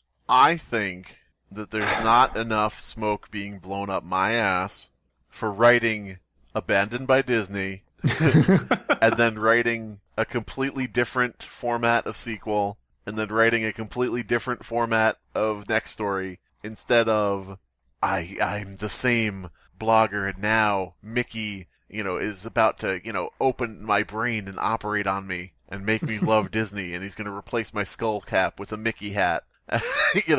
Well, you know what? Sorry, go ahead.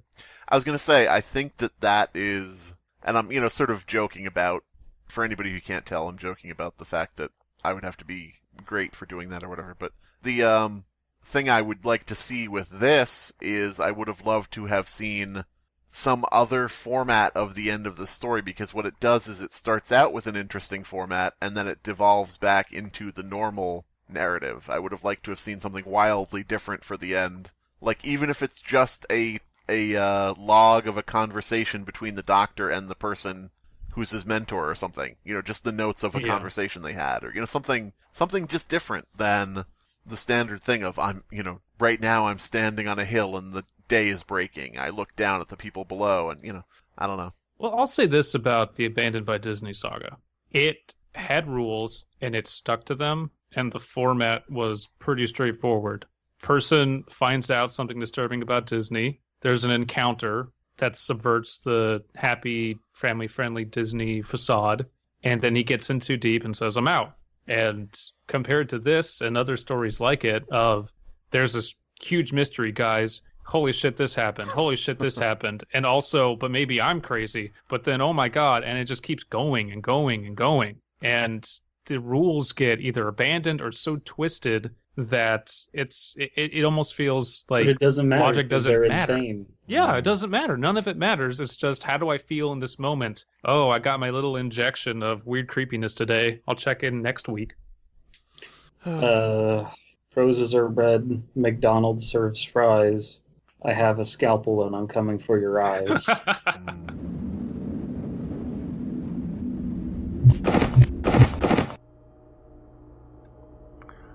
You've arrived early. Let's get down to... Wait, you aren't Will Smith. None of you are Will Smith. Susan Wojcik. Jabberwocky. What do you want with us? The community guidelines say nothing about ear rape. You've got nothing on me.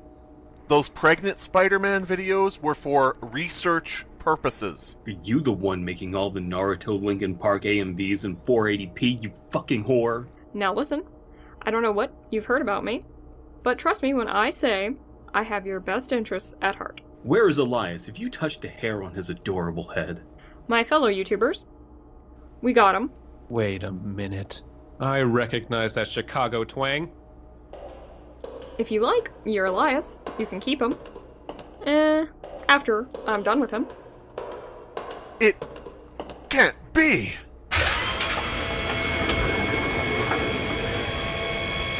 See, our YouTube Hero program wasn't efficient at managing the vast incoming spam of Let's Plays, reaction videos, and female presenting nipples. Elias, what are you doing with him? Why is he hooked up to that machine? I suppose I no longer need this mask. Indeed, it is I, First Lady Michelle Obama, leader of the rebel faction of Zionist Muslims and secret head of YouTube management and propaganda. What have you done to Elias? We've connected him directly into the YouTube algorithm to harness his super mutant Mormon ability of editing. With his abilities, we can edit all of YouTube to the ideals of the Zionist Muslim. This is just a ripoff of Sid from Lost Episodes. Everyone steals from me. Elias, say something. Say anything. Right now, he's reviewing the content of 100 YouTube poops per second. Monster! Fiend! Monorail. Fearfickers, assemble! Earth. Fire! Lawyer! What you fools don't know is that I eat my vegetables. Broccoli strength activate.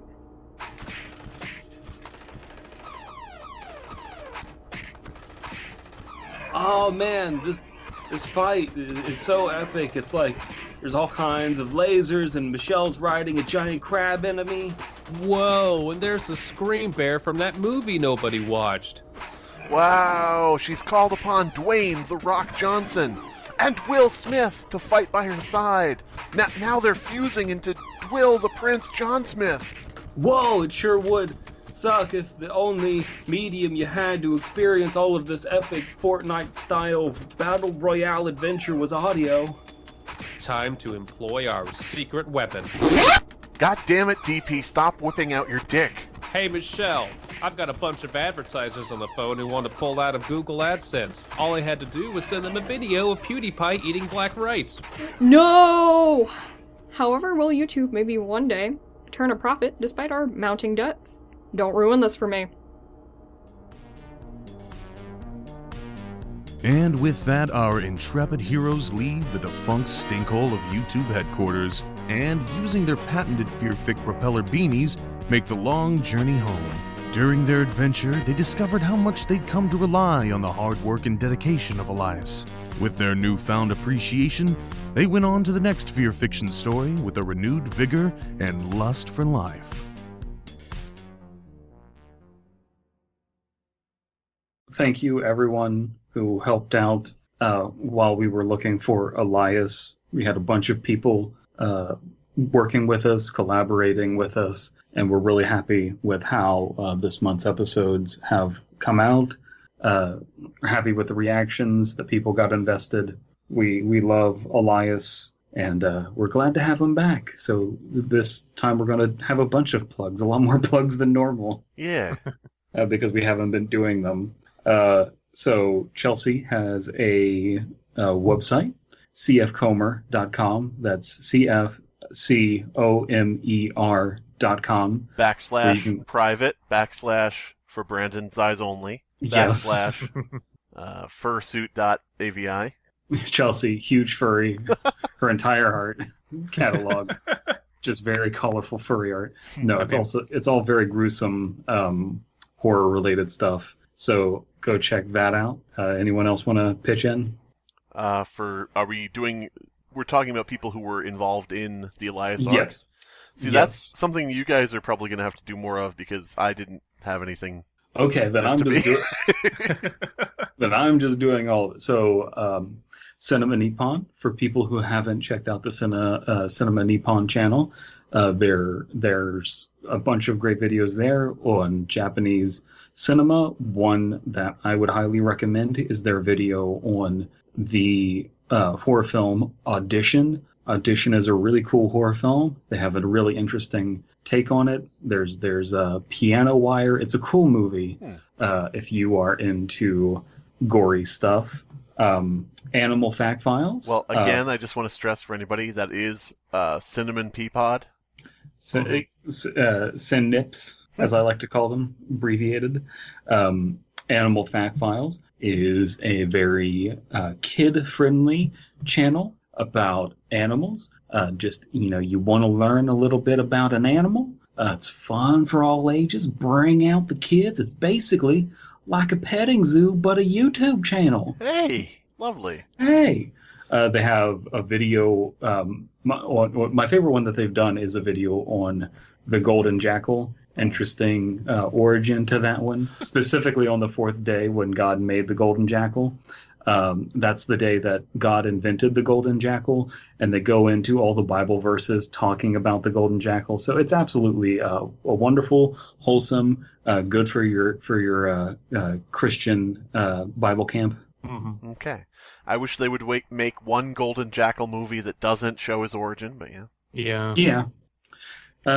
Then, Paprika, I think maybe you could take care of that one, Abysmii. Yeah, so Paprika is my co-host on Ray Gun Readers. We're working on the podcast right now. It's been on hiatus for a while, but go ahead and go check that out. If you like Fearfic, you'll like what we do on Ray Gun Readers. It's very similar, just we look at science fiction, both internet science fiction and classic science fiction written decades and decades ago. And Paprika is the smarter half of our duo and really makes that podcast fantastic. So go check that out at Ray Gun Readers on YouTube. And she does outrank you. No, lies. All right, I think that's everybody. Nope. Absolutely not. The breakout star this month has been King Mob. Absolutely. Really doing a great job as the PCP laboratory researcher. We absolutely love him for participating. He's done a great job. He really got into that character as well. He the only other character he did was the RPC guy, right? He also did that, yeah. But who gives a shit about that? The PCP laboratory researcher is a character that we've become very enamored with, and we love it. It's so fun because he's just off on his own, and so expect more from him on our channel. Go check out. Oh, go ahead. Go check out the Valentine's Day special that he improvised himself. No, we did not write, and it's incredible. That's how talented he is and how dedicated he is to that character. And frankly, everything I've heard him in. So you definitely keep your eyes on him. And expect us to read some PCP entries in the future on the show. Absolutely. And I guess we should thank everyone who has been supporting us through our first multi-episode story. Yeah. Mm-hmm. And I think this would be a good time to thank our patrons on the Fearfic Patreon. We've got, I'll just go through a quick list of our top supporters. We've got Camilla Dix. We've got Mrs. Jillian Arse. Can I get this one? Lady Eunice Spooner. Go ahead. We have a $50 tier from Scrub J. Yes. Thank you, Scrub J. Thank you, Scrub J. Edmund Oldman. Clive Lancelot. We've got Edmund Bottom. Eunice Cumberbatch, Hieronymus Faulkner, the Right Honorable Prunella Cooper, Jeremy Scrollman. We've got Rupert Buckley, and Nicholas Mellon, who I know is a fan of the show and has been listening for a long time. And Duke Basil Bellend is our last one here. And thank you, as always, to Atticus Jackson for providing amazing narration and reading the really stupid shit I send you to read. So thank you. He sounded exactly like... Oh, go ahead.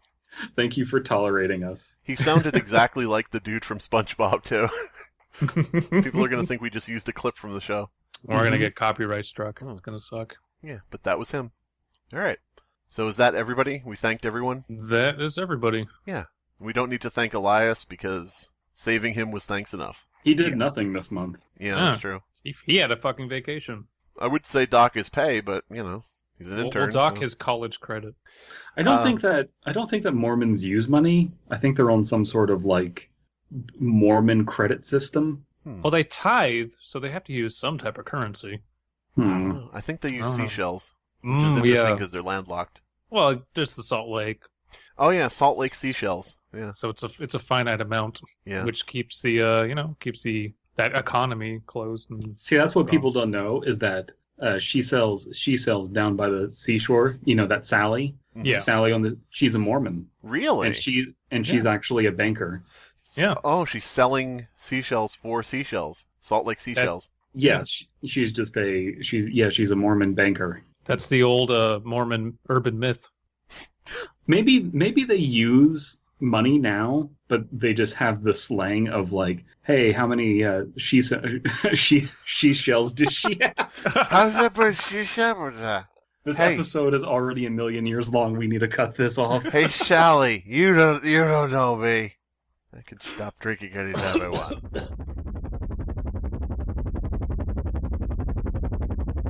How is Elias doing? Yeah, is he coming around yet? I thought one of you had him.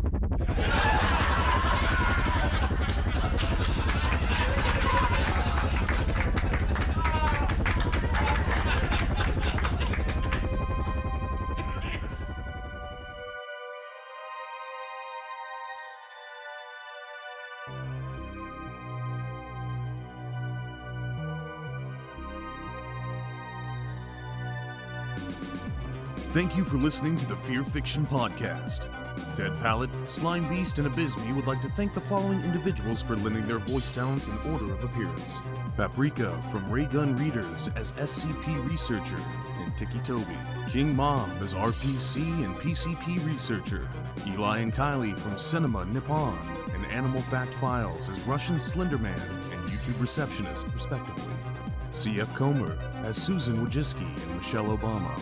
And Atticus Jackson as the narrator.